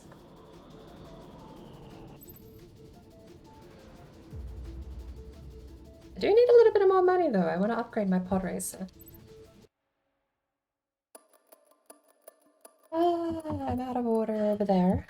Got water over here.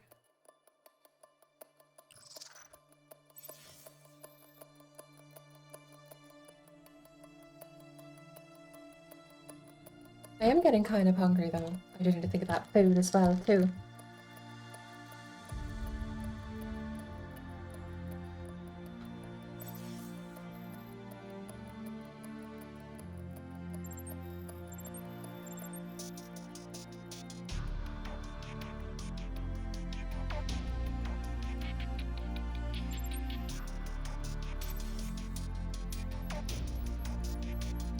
So, we've done quite a bit, apparently. Welcome trial. All the way down to Frozen Speedway Grand Trial.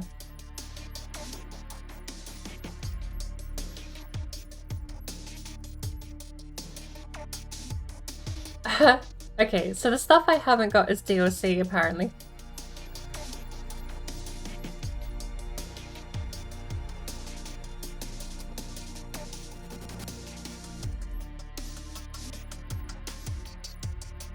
Ghibli Swift is next.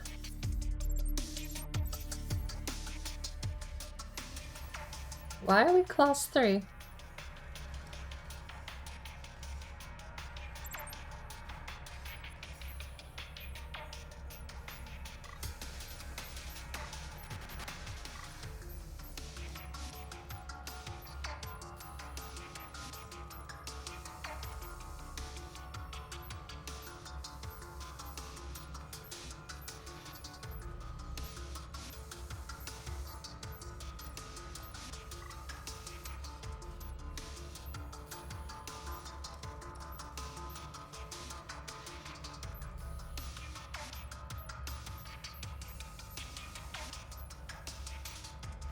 I think it was this livery and this color scheme.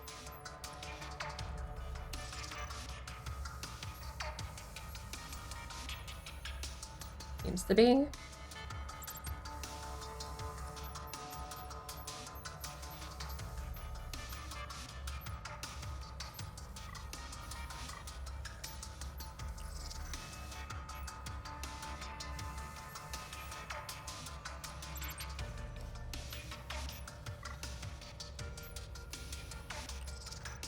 I like the white.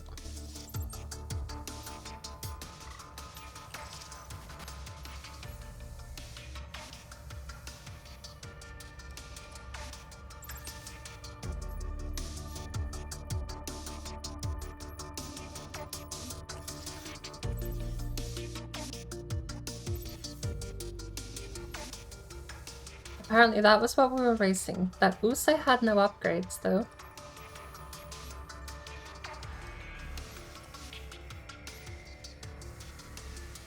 Wouldn't it be crazy if that blower valve, the butterfly valves there at the front, were actually in the camera on dashcam?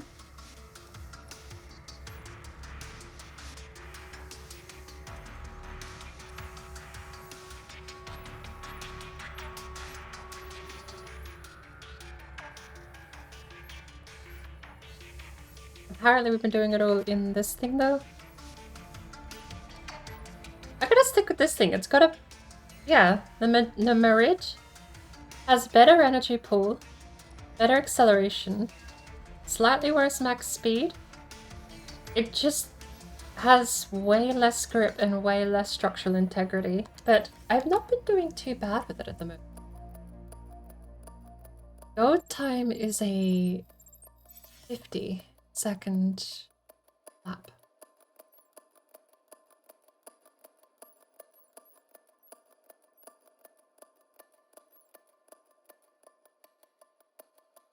Change your energy for a one-shot.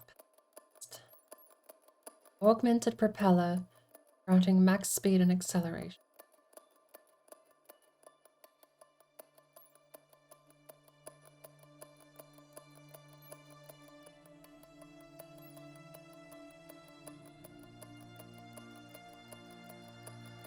Max speed and energy increase remarkably while trailing an opponent. I didn't know that was a mechanic. I might take extra grip. Let's see how we do with magnetic stabilization. And we're gonna see if we can beat 50 seconds around the track. This is Ghibli. This is one of the desert tracks we were running. I need a class 2 ship. Okay, fine. Fine.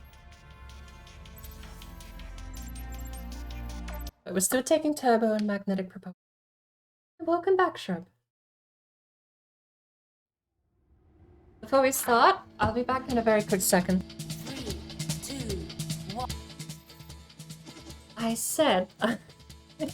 apparently my mute button started the match, but I'll be back in a very quick second.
And I'm back.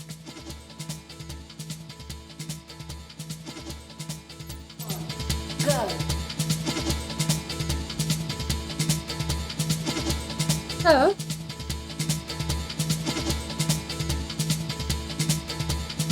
I do think we're gonna end it pretty soon. I want to go and say hi. I know Sparkle just went live, but we're gonna go say hi to Red Fairy because I will be joining them when I get back from my busybody knee. What happened to the track? Oh no. Oh, okay. There it is. But we'll be joining Red Fairy when I get back from my trip down the street today. Once I'm back from my appointment in a couple of hours. But we have a race to win and money to make. 3, 2, 1, go.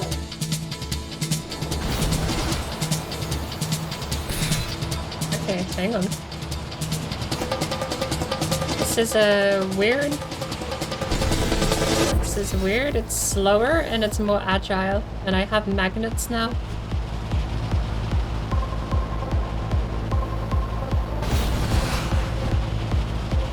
Now, which button is my power up? It's very important to know. God, the magnets make the turning so much easier. Let's see how we do here in the first lap. Oh, come on. Maybe I will stick to first person.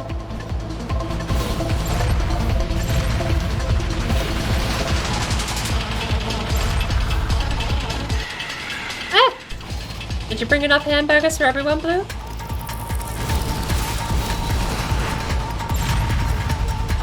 New record. 5 seconds off, but we can fix that.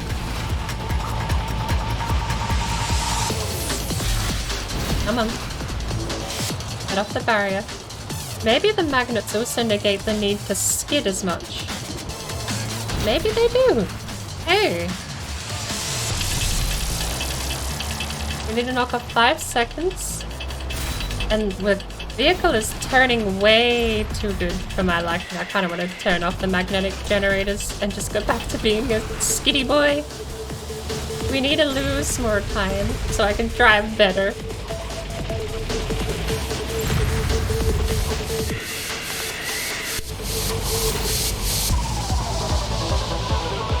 God, it's so bizarre having grip now.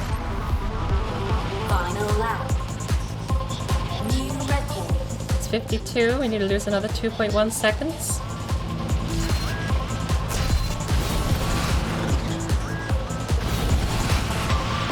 Let's try boosting. That's a neat trick.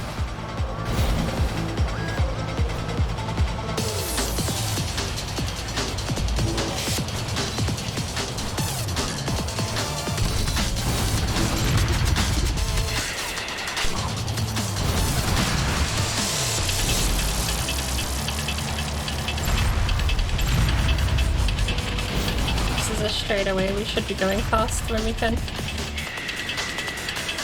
Oh, I'm so glad that's not tangible as well.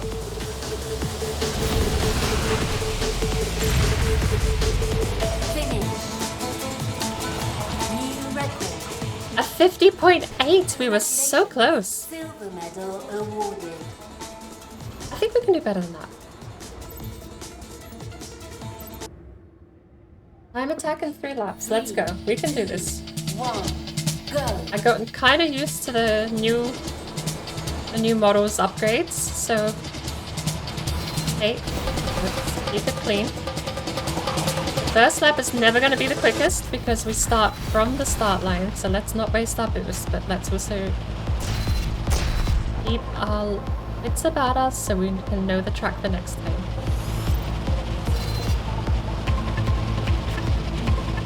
I think one of the key factors is going to be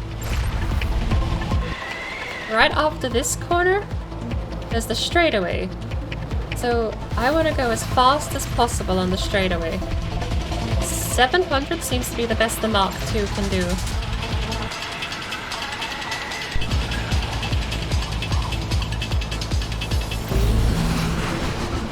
We needed that boost, but hey, good speed into lap 2.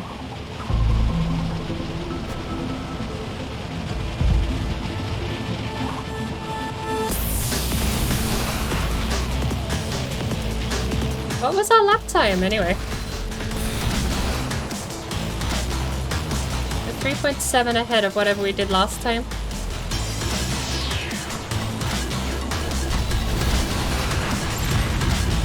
We need our boost here.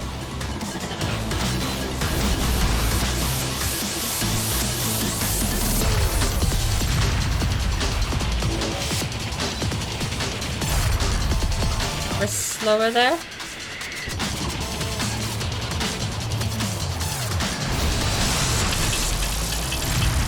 What do we do? Final lap. What was that? New record. 50.6. We can do better.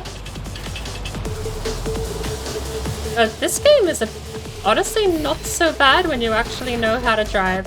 We're gonna have to restart. I can't be crashing on that easy corner. 3, 2. I'm so used to have to fight the car to get it around turns, and the Mark II is slower, more able to be handled for that matter, and also has agility upgrades, so it's just fine. It doesn't need to be fought as much.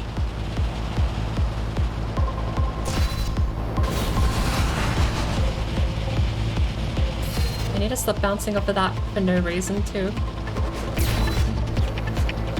It's almost like I can exclusively counter steer through the turns too. Like I can turn in and counter steer way more.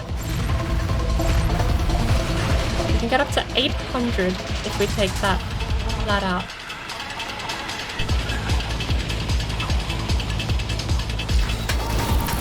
Keep the boost. Let's just take this nice and slow.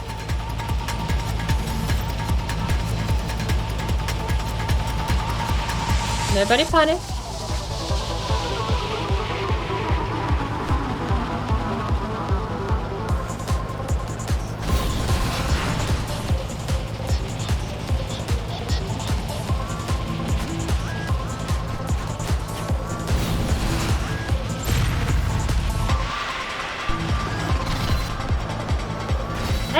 Hey. I need that boost. Right here. 760 was what we got there.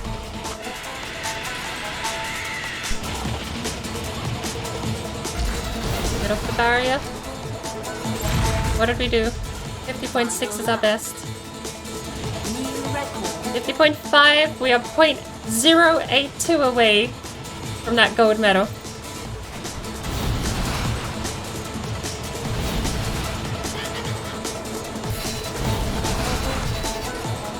We're not gonna get it like that. Or maybe we are.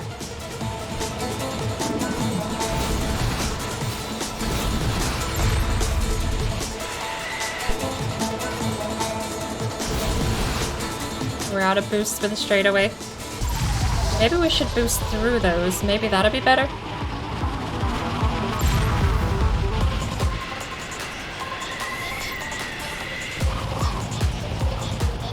That was definitely not faster.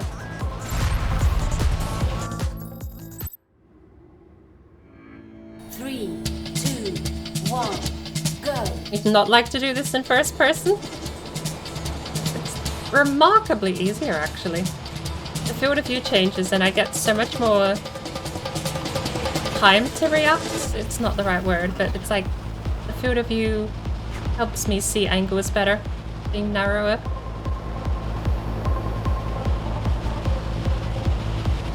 We're just gonna do a bog standard run. We're not gonna use our drifting button so much, I don't think. Let's test here though. No, it does not stack. Boosting through them is not helpful.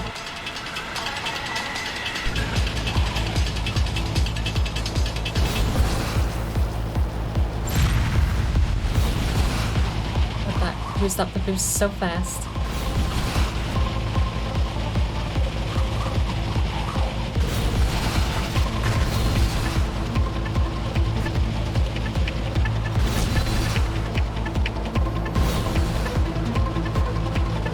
.9 seconds.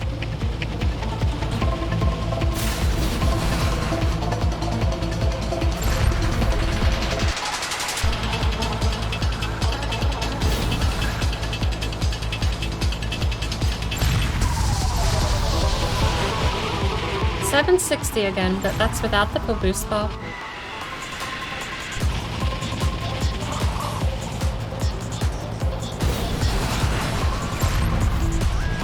Come on. New record? 49.5. Let's go. That's it. That's what we need for gold.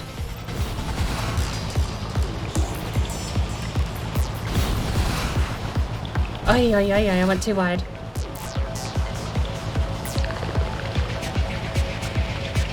Getting the hang of the handling a lot more though. Like drifting side to side ain't so weird once you're used to it. It is way more in depth than what I was doing in Rift Racer though. There we go, 790.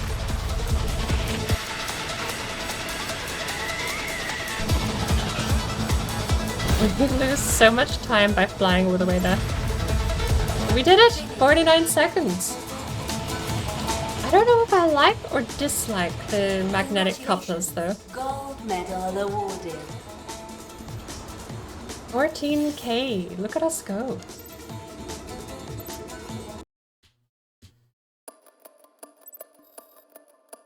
Next is Desert Wind Trial. Class 3.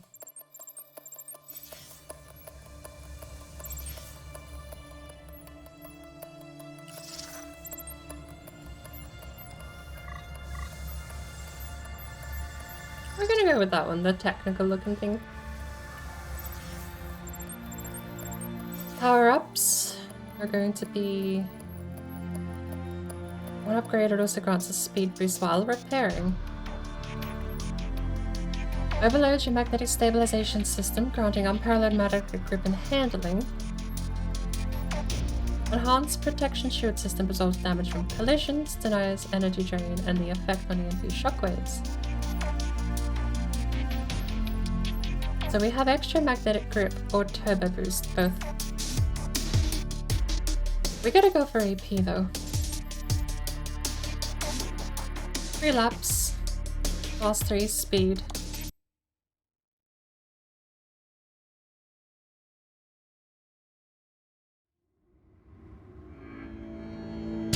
Three, two, one, go.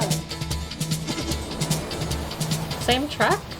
I thought it said it was a different track.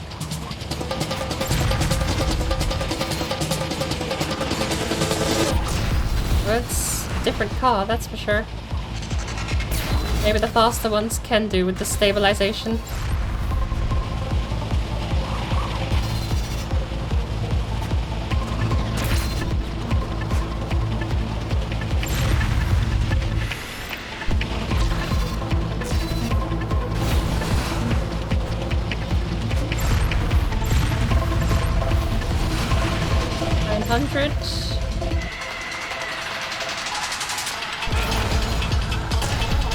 Down to 300.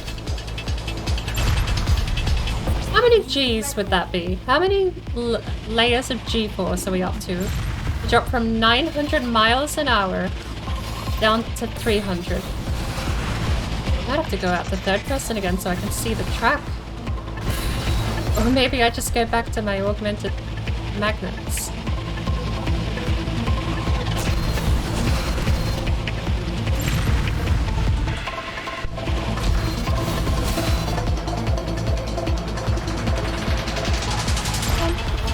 I don't know what time I meant to get either.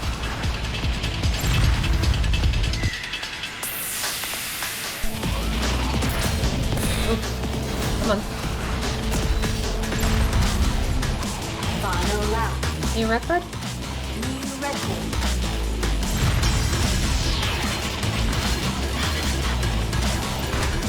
Well, we're not getting a new record this time.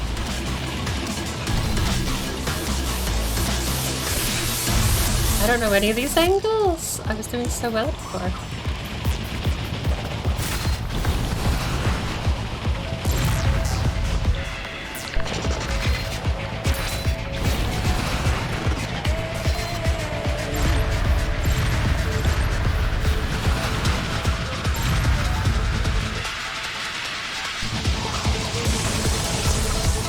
Oh my good lord.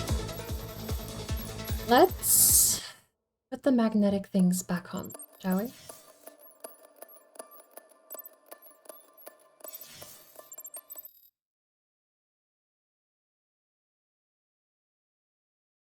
What's the time I have to beat? Wait. 3, 2, 1, go.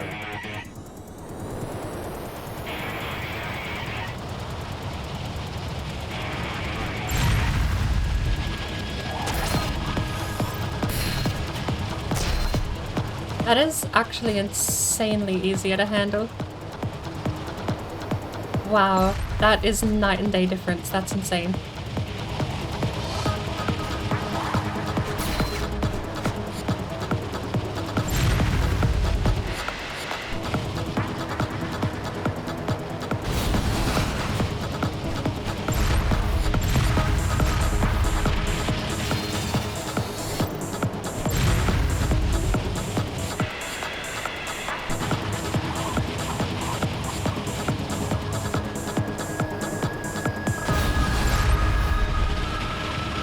Okay, 26 seconds.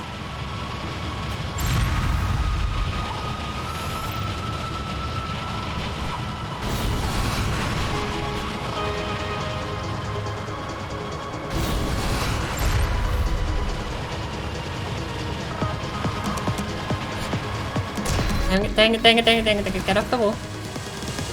We need to drop 6 seconds, I think, is what I have to do.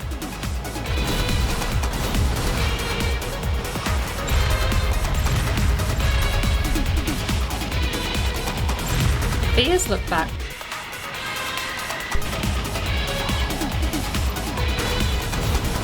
That's so close to 6 seconds! Final lap. Wait, 10? I'm confused.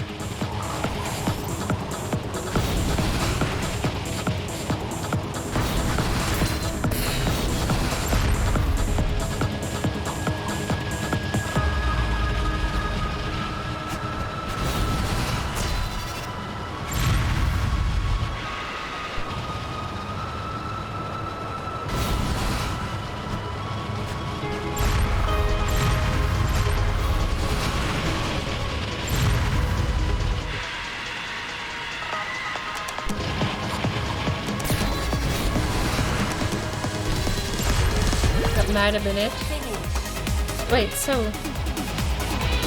12. Congratulations. Gold medal awarded. I am very confused what the mechanic was there that let me get 12 seconds. I was meant to beat 20.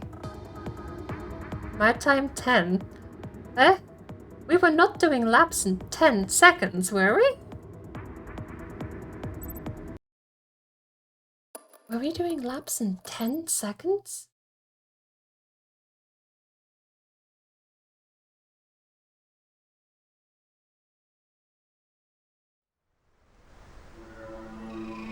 Three, 2, 1, go.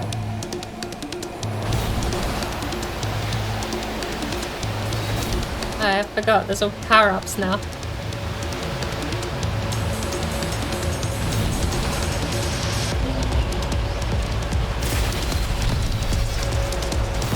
How do I use mine? I might have to check key bindings and hope that I can change them.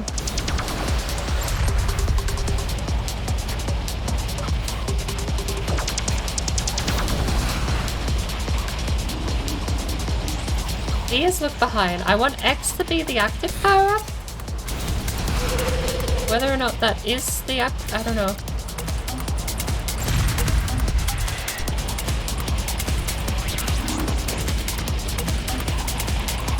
I don't like the fact that had a cross on it.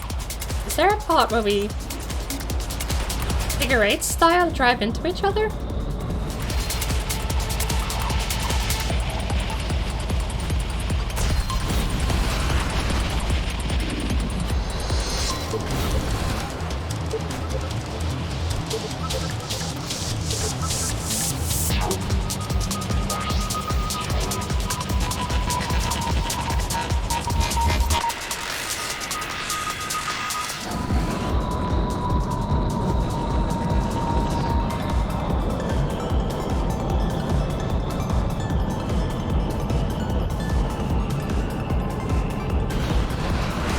haven't really boosted in a very long time, but I can still see the guy in front. 3 laps, right?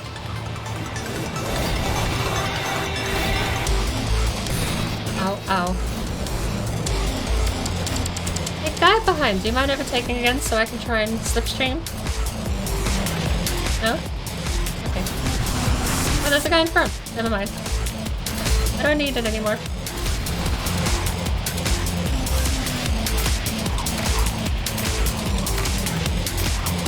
Hey, stop it.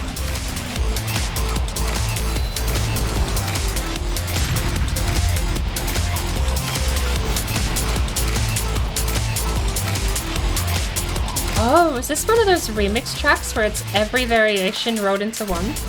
Those are so cool. Oh no, okay. The X means there's no barrier.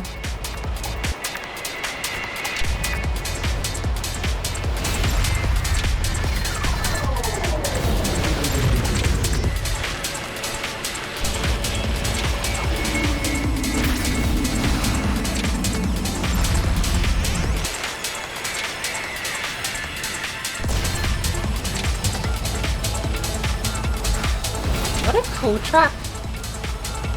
Hey, hey, stop.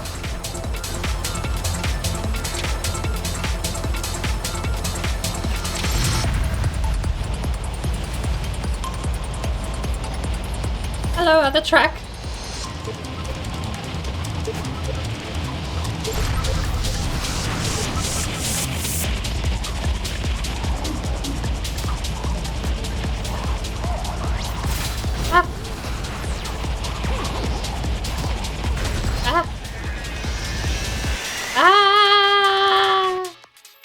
I think this is a remix track. Yeah, this is a boss fight. 7 opponents, 2 laps. A Brothers SSR. 3, 2, 1, go.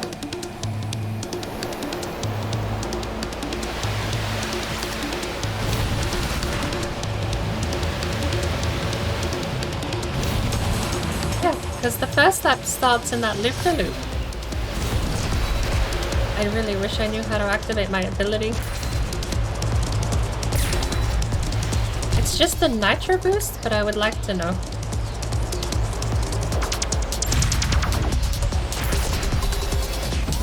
It is X, but it has to be a full bar. Okay, got it. That's basically useless to me then. We need to upgrade something else. 2, 1, go. Because I'm never going to be not using boost in the interim. Unless there's like a specific track that's good for it that has a giant straightaway. Maybe.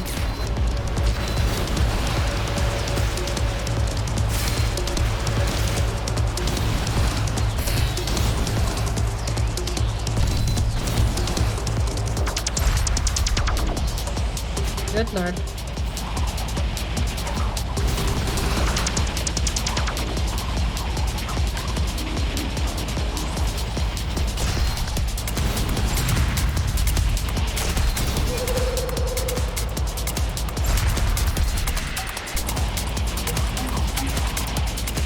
Alright.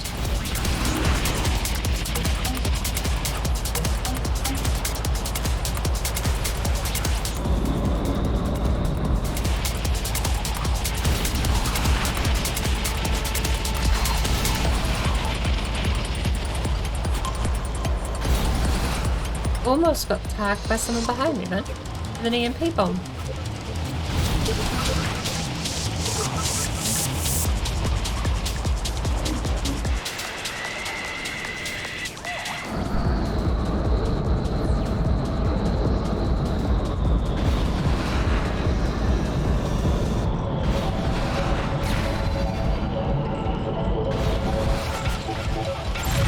Okay. Now this is lap 2, apparently. But we don't have the... Oh, that's so disorientating. We don't have the spiral thing this time, though. So it is like a combination. Stop it! So annoying. I wonder if the regular power-ups that don't use Nitro have their own cooldown bar or not though. Mine relies on Nitro. Oops.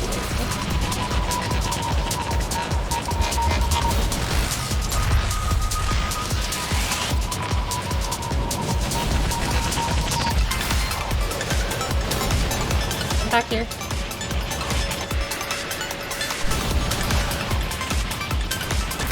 Ow.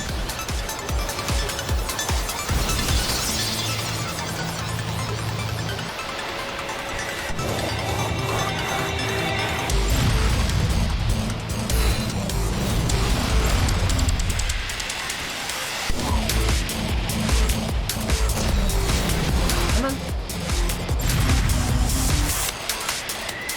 Whoop. Get off the wall.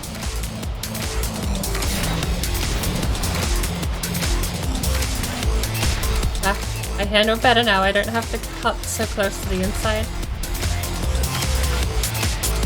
Not on every corner, at least.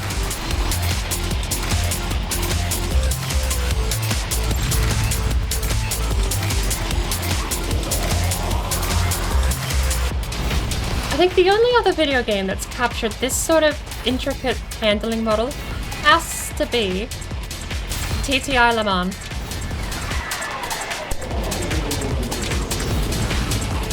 Oh my good lord, that's not a lap counter. That's just a yellow checkpoint thingy.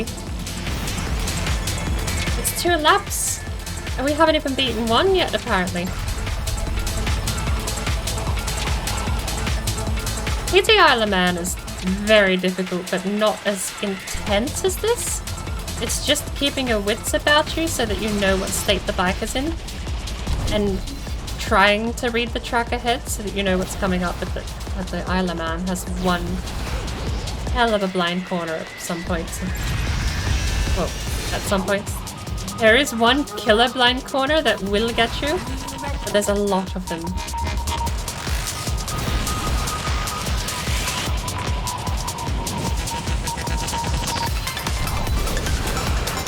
There's one where there's basically a blind corkscrew through a town, and the only reason you would know it's there is because you see buildings. That's not very descriptive when there are lots of buildings on the Isle of Man.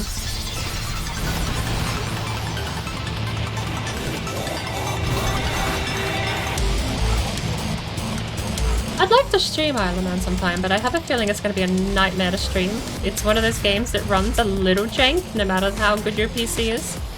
And I feel like it's going to capture terribly too.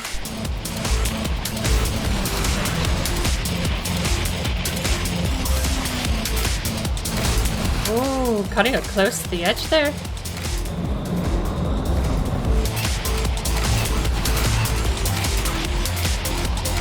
Ow.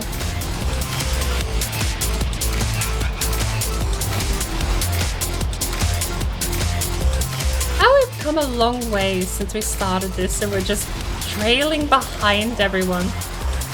Apparently all I needed to realize was how to counter steer and also how to boost.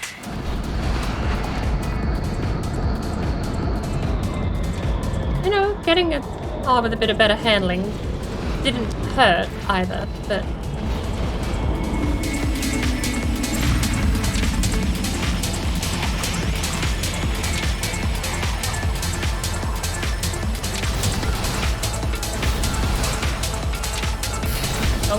no boost for that, because I was boosting very greedily in the other ones leading into it.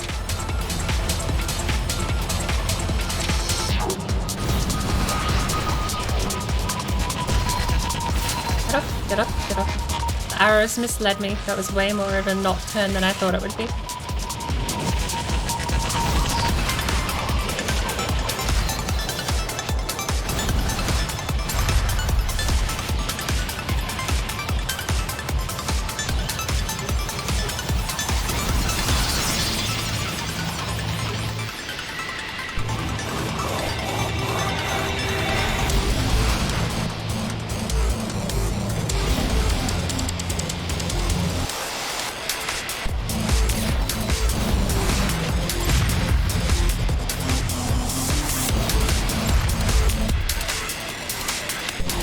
Almost. to correctively drift back on track there. The portals do look really cool though.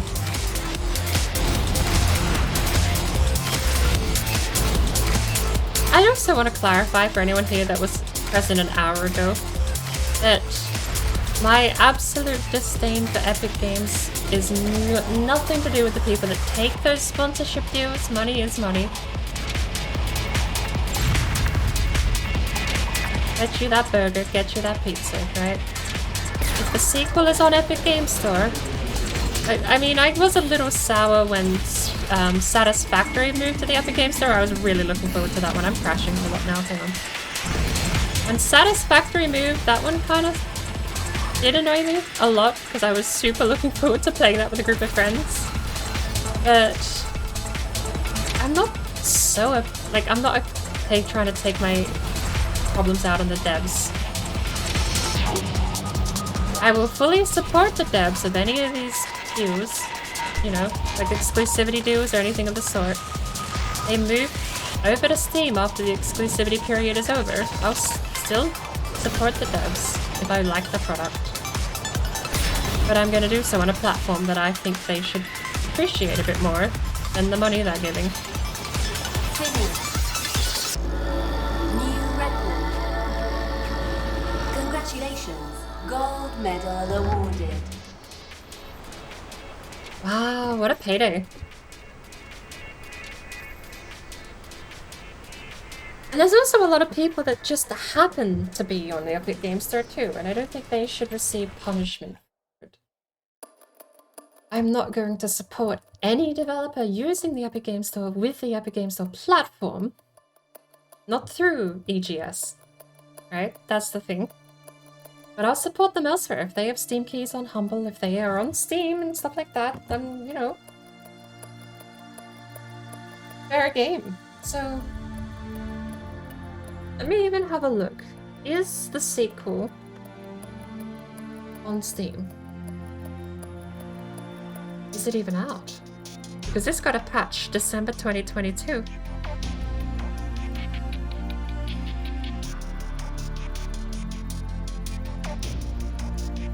December 13th, 2022.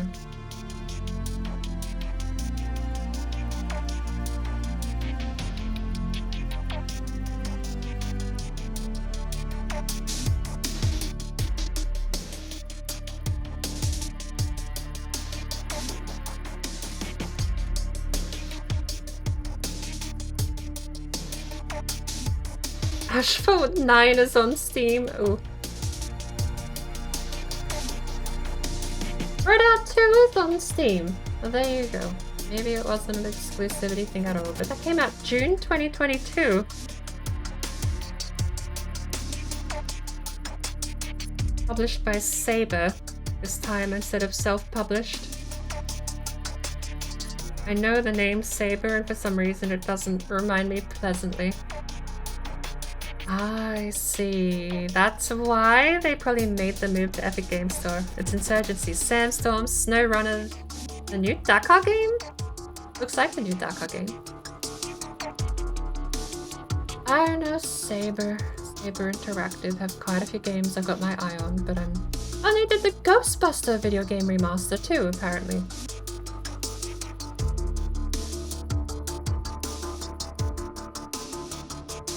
A lot of games I've got my eye on, but none that I've purchased except for MudRunner. And I got WWE 2K Battlegrounds I got in a Humble Bundle.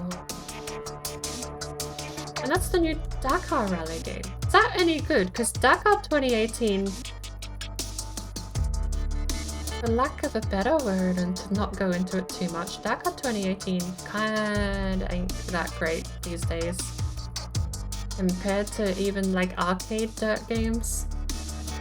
Dakar 18, I suppose, there's a lot more spreadsheet than it was gameplay and driving, but I've not seen much about the new Dakar game though.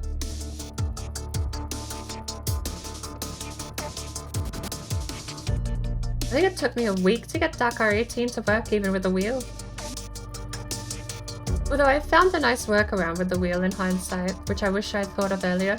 which is to not use the Logitech G software or auto detection, is to configure it as its own standalone thing. Go into the settings and go custom wheel config and tell it to not read anything from the loadout.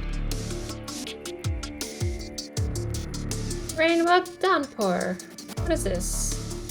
Wishlisted, that's what it is. And expansive regions across thousands of new maps, environments, and weather to survive and discover. More slug carts or with unique abilities, skill sets, gameplay style, and stories. Which is survivability to the test in multiple pre-constructed arena scenarios, adapting to each room with its difficulty increases. Jolly co-op. Up to 4 local players. Very cool. Couch co-op is cool, but online features are kind of cooler these days. And to be fair, online does bring in the whole netcode problem, so maybe local here is better. 4 local players can explore and survive all base game campaigns in the local co-op mode. Believe the power of friendship can overcome the treacherous world of Rainworld. So what happens if you die in a local? Rainworld randomizer dropping you anywhere in the world with a task to complete some of the game's toughest challenges. The Rivulet, an aquatic evolved slugcat, breathes longer underwater and moves through the world with ease. The Gourmand, an indulger of the simple pleasures in life, a culinary expert that excels in manipulating the objects it finds along its journey. The Artificer, fierce combatant, master of pyrotechnics and explosives. The Spear Master, an abnormality with no mouth that uses needles pulled from its body to combat and to feed. What the hell? Oh my good lord, it's like the bird thing. Oh my good, that's terrifying. The Saint, attuned to the etheric plane, this slugcat uses no weapons, but instead uses its long tongue to grip faraway platform. Oh, you get a grappling hook with him. I like that.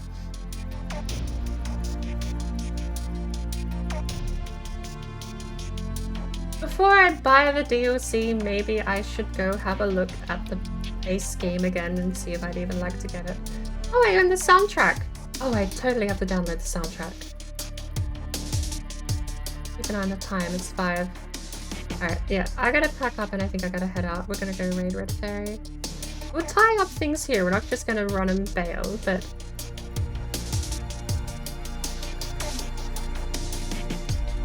let's just put this over here.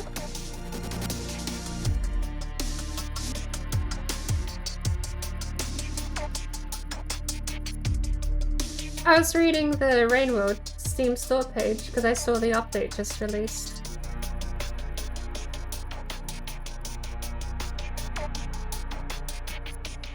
Released today.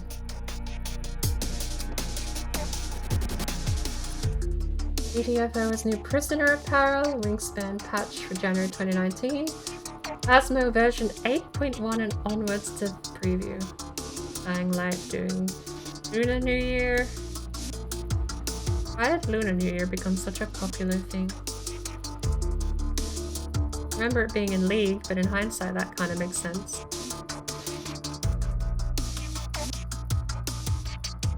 Regression for Phasma will be the next major update coming shortly after version 8.1. Regression Part 1, version 9.0 coming shortly after 8.1? Oh good lord, no minor updates, just major here. The plan is to have this out as soon as possible and will include all the new leveling system for players, as well as the long-awaited equipment upgrades for your investigations. I've seen a lot of players' concerns about why we're doing a wipe. Oh no, wait, you bastards! What about our Christmas snow globe that we just got? Bastards! I'm not that upset, I didn't get it. I completely forgot about the game. I didn't even play it during the Christmas more than twice, I don't think. So, Phasma was doing a wipe, what will happen to the current progression, so here are a few quick insights. Wipe is needed for the new leveling system, including prestiges, and will fundamentally change how you progress through your game. You'll unlock equipment and upgrades in specific order, and that needs to work from the start. You cannot translate them. Oh, so they've like coded it so you hit level 40 to get the new items or something. So people that are level 1000 just will never get the items. We cannot translate the new system to the current one, so a reset is the only way to go. Money and experience numbers will be adjusted. You will no longer level up every 100 XP. Now each level will require more as you progress, and upon reaching the end of level 100, you will unlock the option to prestige and reset your progress. Let me actually bring this up here. I can switch it over. I've got a thing set up specifically for this called Steam. And then it loads the Steam thing in, and then we go, wow, look at my Steam page. So I'm reading here. Money and experience numbers will be adjusted. You will no longer level up every 100 XP. Now each level will require more XP as you progress, and upon reaching the end of level 100, you will unlock the option to prestige and reset your progress.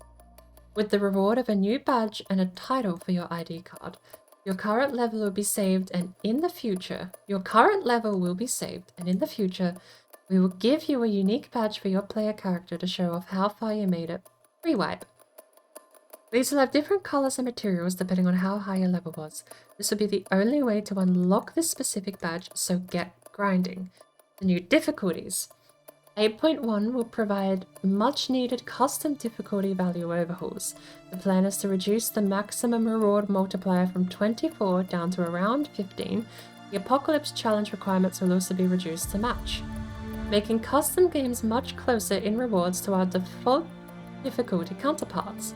We can then remove the cap that is currently in place from those games, resulting in much fairer rewards. So there's a wait. The plan is to reduce the maximum reward multiplier from 24 down to 15. Right? So halved, kind of, almost. Making custom games much closer in rewards to default difficulty counterparts. We can then remove the cap that is currently in place from those games.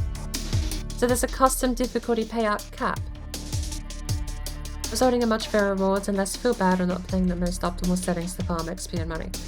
With the addition of custom difficulty, we found that a lot of players love harder game modes, so it's about time to start thinking about a new official difficulty.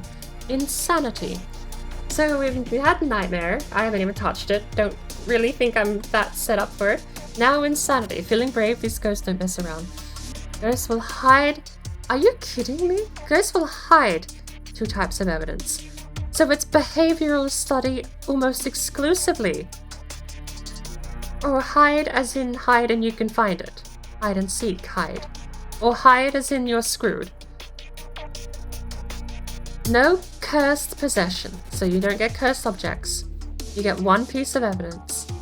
The ghost room will change more often. You have no setup time. Short hunt grace period, so what, like 60 seconds, 90 seconds? Long hunt duration and kills increased duration, that's neat. Sanity pools restore much less sanity. Fuse box starts off almost no hiding places. Almost no hiding places, so it is going to be a matter of smudge sticks and escapes. Knowing where you need to go. This is one step further down the rabbit hole after Nightmare. 1 less piece of evidence and some smaller changes to make it much tougher to narrow down those paranormal entities. We're also adding a brand new system to Phasmophobia, a rotation called Challenge Mode. Each week, a different challenge will be present in the difficulty slot, offering unique custom modes that are handmade by us. You'll be able to play these modes in any location, but if you complete them 3 times in the specified location, you'll earn a large chunk of money and experience. Challenge modes come at no risk too. Equipment is provided for you for free and you'll lose nothing if you die. You can also complete each week's challenge solo or in multiplayer. An example challenge is Lights Out. Get your candles at the ready, the lights are out. Correctly find the ghost type in Tanglewood pays 3k. Damn. So they've got a way to earn a ton more money back in the game then, it seems. You'll have no access to the fuse box, and Lights Out and flashlights are not provided. Ouch. So you'll have to use candles and other equipment such as glow sticks if you want to see anything. Some of the other challenges you could expect range from an official hide-and-seek game with a ghost, or an audio-only contract focused on paranormal microphones and sound sensors. We hope these unique contracts give you a reason to hop back into the game each week, as well as provide a nice boost for your funds without the worry of losing anything. A shop update. Alongside the above additions, the shop will be getting some much needed improvements. Loadouts are the primary way to quickly get equipment into a game, but we can understand that a few reasons are stopping this from being a perfect system. Some players don't like to use loadouts every time or prefer to add equipment manually. If you want to add and remove a few items quickly, you either have to use the current shop menu, which can take too many clicks, or keep one loadout free for quick adjustments. There is no way to tell what has been added to the lobby and what you may be missing. Some of the details were confusing and needed more context. I like where this is going for the shop update. With that information and some in-depth conversation with some users on the official Discord, we've decided to make the following changes. The shop storage page will now function like an online shopping cart. You can add your items to the list with a plus and choose the buy, sell, add, or remove. Once you're done, you can clear out your list with a trash icon. This makes it... So it's a shopping cart that doesn't clear itself when you purchase. Once you're done, you can clear your list with the trash icon. This makes adjusting your added loadout or making a quick removal much faster than the current system. The icon has been added to each shop item, displaying how many have been committed to the lobby and will appear in the truck once you've loaded in. This should reduce the amount of jumping back and forth between the shop and the lobby screen. That's nice. I like that. But it doesn't really solve the problem of why we have 2 pages for the same system. Shop storage and loadouts. I kind of get now why loadouts have its own system, because sometimes you want to take specific loadouts to specific places. But why not just add a drop-down menu somewhere to pick a loadout on demand to add to the truck? And then a save-delete system? Save loadout, load loadout. I mean, the load loadout would be the drop-down menu. And then you can get rid of this whole other giant section here with the loadouts being its own individual menu. For loadouts, we're adding an auto-add button which will add your selected loadout to the lobby as soon as you join one. Oh, that's neat. This should save even more time when joining different games in solo or multiplayer. If you die or don't have enough items, you will need to rebuy the missing items, which will be done with one button press. Otherwise, they won't be auto-added. We're also adjusting a few labels on this screen to help with identifying each number when creating or using a loadout. Lastly, we're adding an all-equipment loadout that is unlocked for everyone as a 3rd slot. I really just think a drop-down menu somewhere, like make it just click the thing, click add, you're good to go.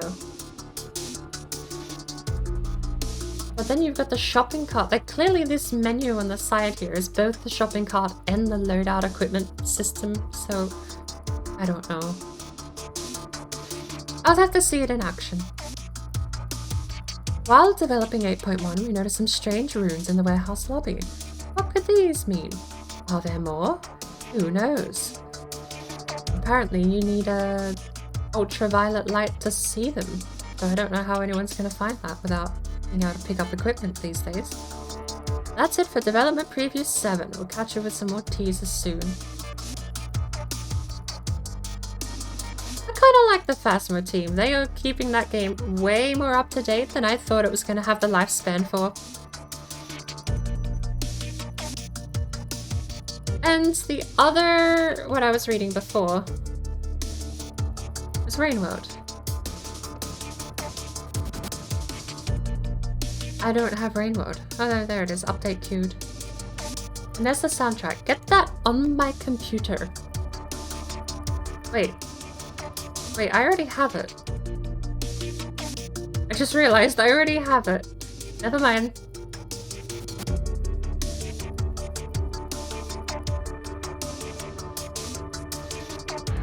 Okay. Well, that's a decent wind down and a fast segue. Wait, contract accepted? No, wait, what? I didn't...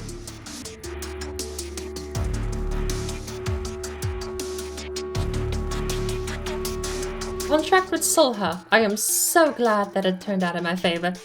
Victory sponsorship. Race with Solha AG Racing and a gold medal in the next event for 35k. Okay, fine. Alright. We need a class 3 ship, which we are racing. Last man standing, 6 laps. Up to 28k plus 35. We're up to $50,000 at the end of this race. And after that, I'm gonna go get ready and head down the street, and we're gonna go say hello to Red Fairy. 3, 2, 1, go.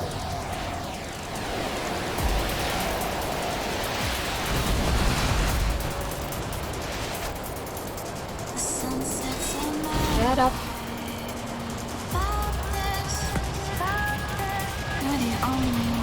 This is actually a little ridiculous how different the game is now that I've got back used to the system, but it is such a difficult thing to get used to.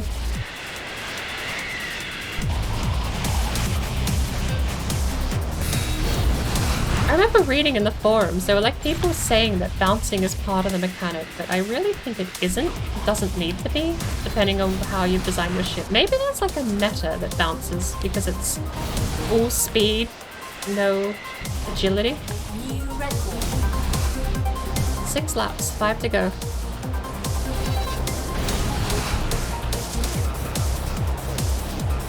Contender eliminated. Wait. I have time to boost.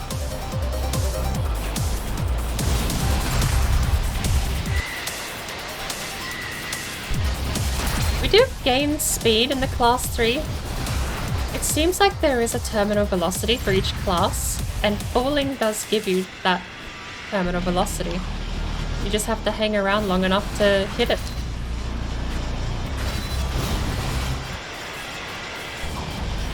New record. Because the terminal velocity for the class 2 was 700, if we hit the jump at 800, we would lose speed though. So it was quicker to land sooner and boost. But this one seems to be... Ow! I always forget that. I boost into it too, which isn't helping. But... for class 3, like we're gaining speed now. I'll have to try boosting off, because I mean that was the perfect situation with the class 2 before, was that we just got to boost off of the ramp.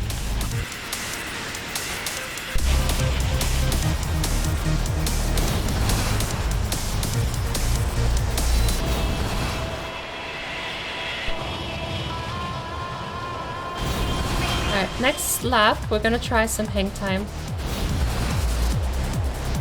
Remember there's a left-hander coming up, isn't there?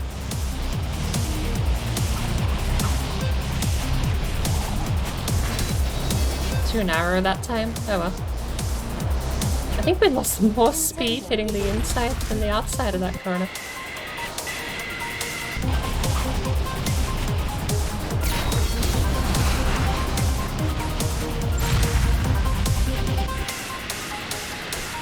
Oi! I thought I could go over the top. No luck. No dice.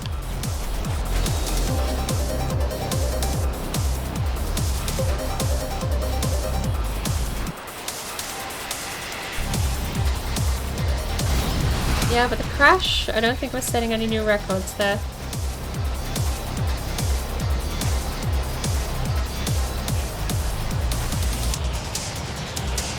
It still seems like that 50k is an easy bag though. Contender eliminated. Lost a little bit of time there.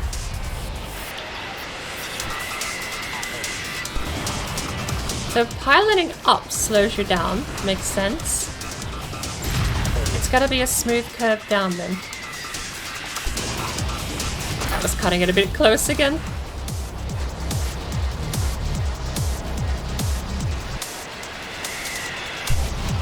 So maybe we boost. Maybe we boost off and just freefall and see if that helps.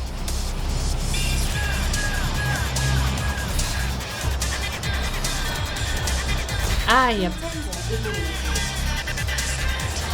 The gap's getting smaller behind.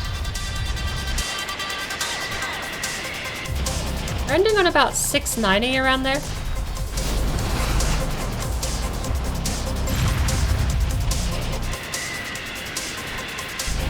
Same there.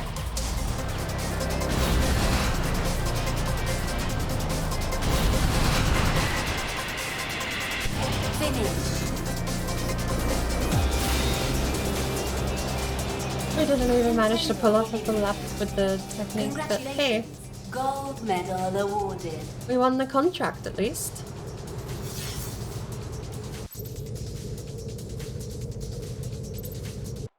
$28K for the race. We've leveled up. Contract completed. $27K. You promised 30. Oh well.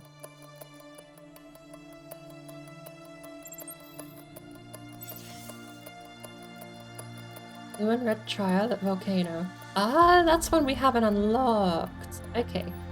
The DLC doesn't include Volcano. It's nice to know.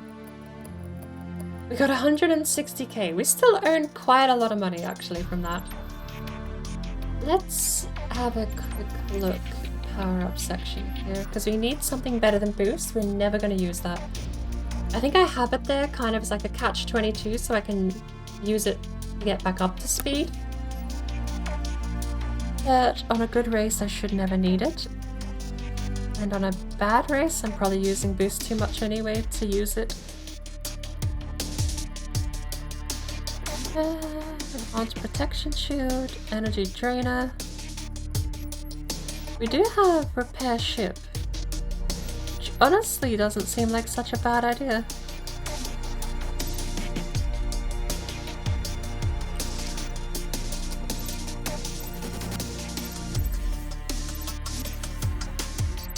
Speed boost and magnet. We got the repair drone, which gives a speed boost and magnetic stabilizer. Can I get a contract just at any point? No, they are limited to when they are given.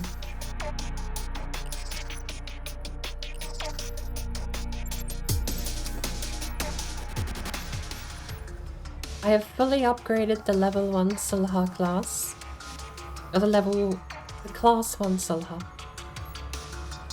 The Jin, the Ifrit, and the Merid all have no upgrades. What have we done here with the Conqueror? Level 1 is upgraded. Oof. Energy upgrade though. Immediately. You know what? Let's get an energy upgrade for everyone. I don't know where we're going to go back to class 2, but class 3 and class 4 definitely are going to get the upgrades. Class 4 definitely needs the stability.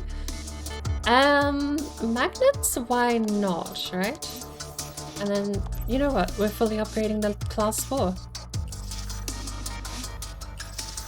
And because I'm me, we're apparently now going to take it for a test drive.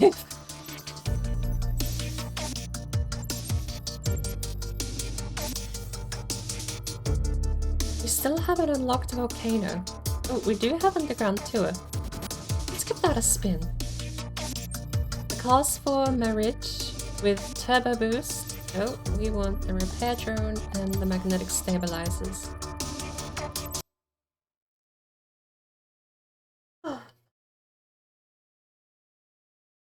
What ferry will be on for another 8 hours or so? 6 to 8 hours, so 3, 2, 1, go!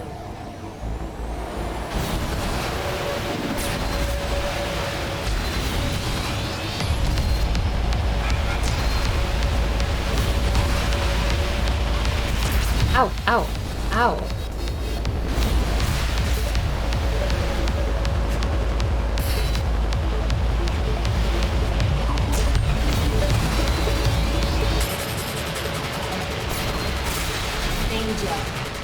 I don't have my repair drone because this is a pure race.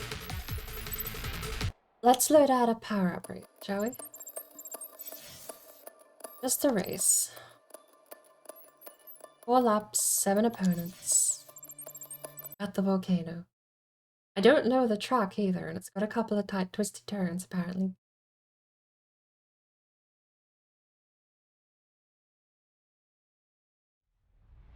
Three, 2, 1, go!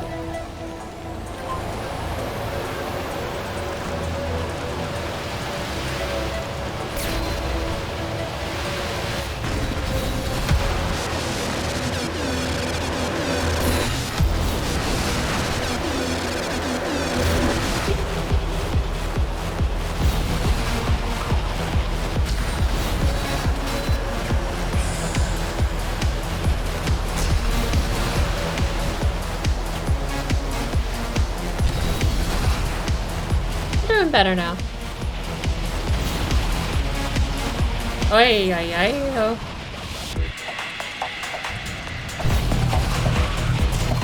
Oof. Oi, oi, oi, oh.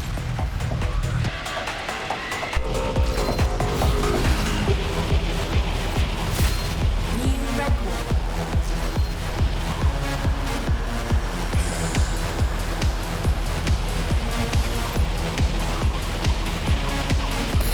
Ah.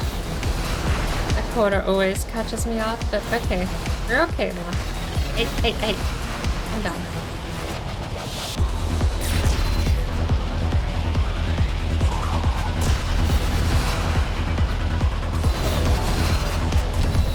Wrong way. I actually turned into that wolf. This is very disorientating.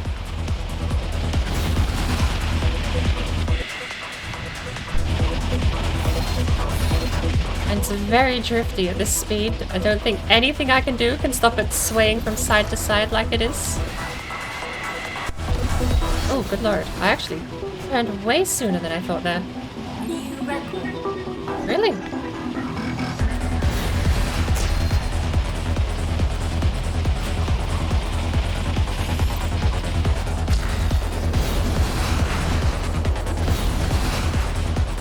Hey, get up. I don't think I could live without the magnetic stabilizers anymore. Maybe if I find a different vehicle that's a bit more stuck to the ground.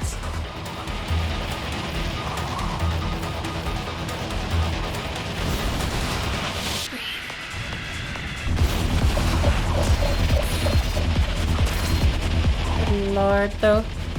What a thrill this is in the higher tiers. Good to be back. Driving the tier 3 and the tier 2. It's still fun, but holy cow, the thrill of doing 900 miles an hour. That was not the right combination of inputs there. I need to turn in and counter steer way more aggressively at this tier.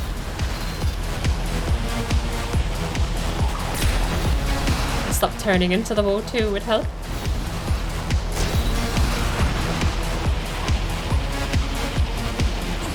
Oh, good lord.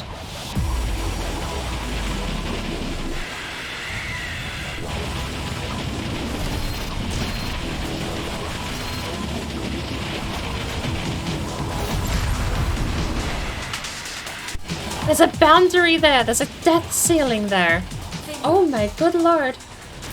New record. A 52-second lap in Volcano though. Gold medal. What a awarded. thrill of a game. I am so glad we actually got to end on a good note, because I really did get down in the dumps. Oh, wow. Still running.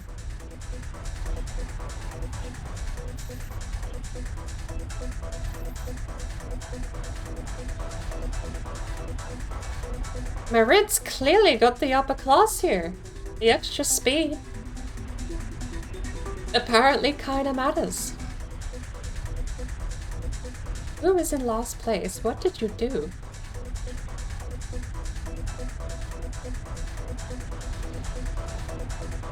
I think they did. Hey, Jonathan. Midnight Lurk? We'll be heading off to see Red Fairy actually in a second. They were in a typhoon. But that's it for me. I have IRL things I need to do and I've actually lost. I want to end on a good note. So that's where we're going to cut it off.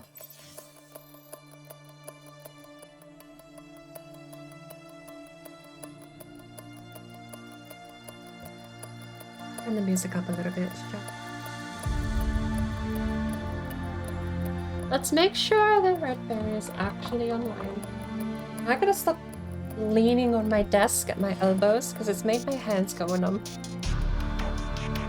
But I do. I balance on my elbows at my desk with the controller up in the air. Very bad habit. Especially when driving for this long. I hope you had a lovely day though, Jonathan. Have a look. Oh my good lord. Oh no, I'm signed out. Good. I was gonna say, I haven't seen these people online in so long! Yeah, because I've stopped, small confession, I stopped following super massive streamers because I would just have nothing but them in the top of my recommend. It's not. This is recommended actually, not even my viewers because I'm not logged in. But we're gonna go. I need to type in people's names. I'm gonna need to go see them. I really need to sign in, don't I? But we're gonna raid and see Red Fairy. We'll be joining later for the Shield Maidens. But at the moment I do have IRL things I need to do. So I'm gonna go do those IRL things.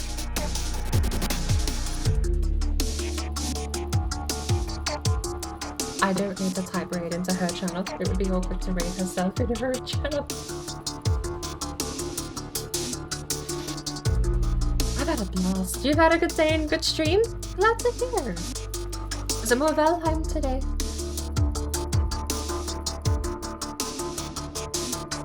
Speaking of what you were playing, do you still do Scrap Mechanic? Ooh, AJ's over there too. Go say hi to Red Fairy and all the other Shroud Maidens. I won't be joining for a little while, I will have to head off myself, but I'll hopefully be back on before the end for the day. If you want to take some raid messages with you, we have the lovely global message. We also have a really cool animated message if you'd prefer. The Flappy Bird there in the middle. If you have them. Rarely Scrap Mechanic at the moment. I forget where I saw it. There was like a post somewhere about an update they were doing. Lord knows where I saw a post about Scrap Mechanic updates though. I haven't followed their Steam page in a hot minute. But if you don't have a subscription, 100 channel points will buy you any of my standard emotes for the next 24 hours. Picked up Elden Ring, more hardcore games on the side. I'd love to are you planning to stream Elden Ring? I would love to see how well that goes. I'm a big fan of the games, but I've never been able to get into them personally. That's all the time I've got. I will see everyone in Red Fairy stream. Thank you for sticking around.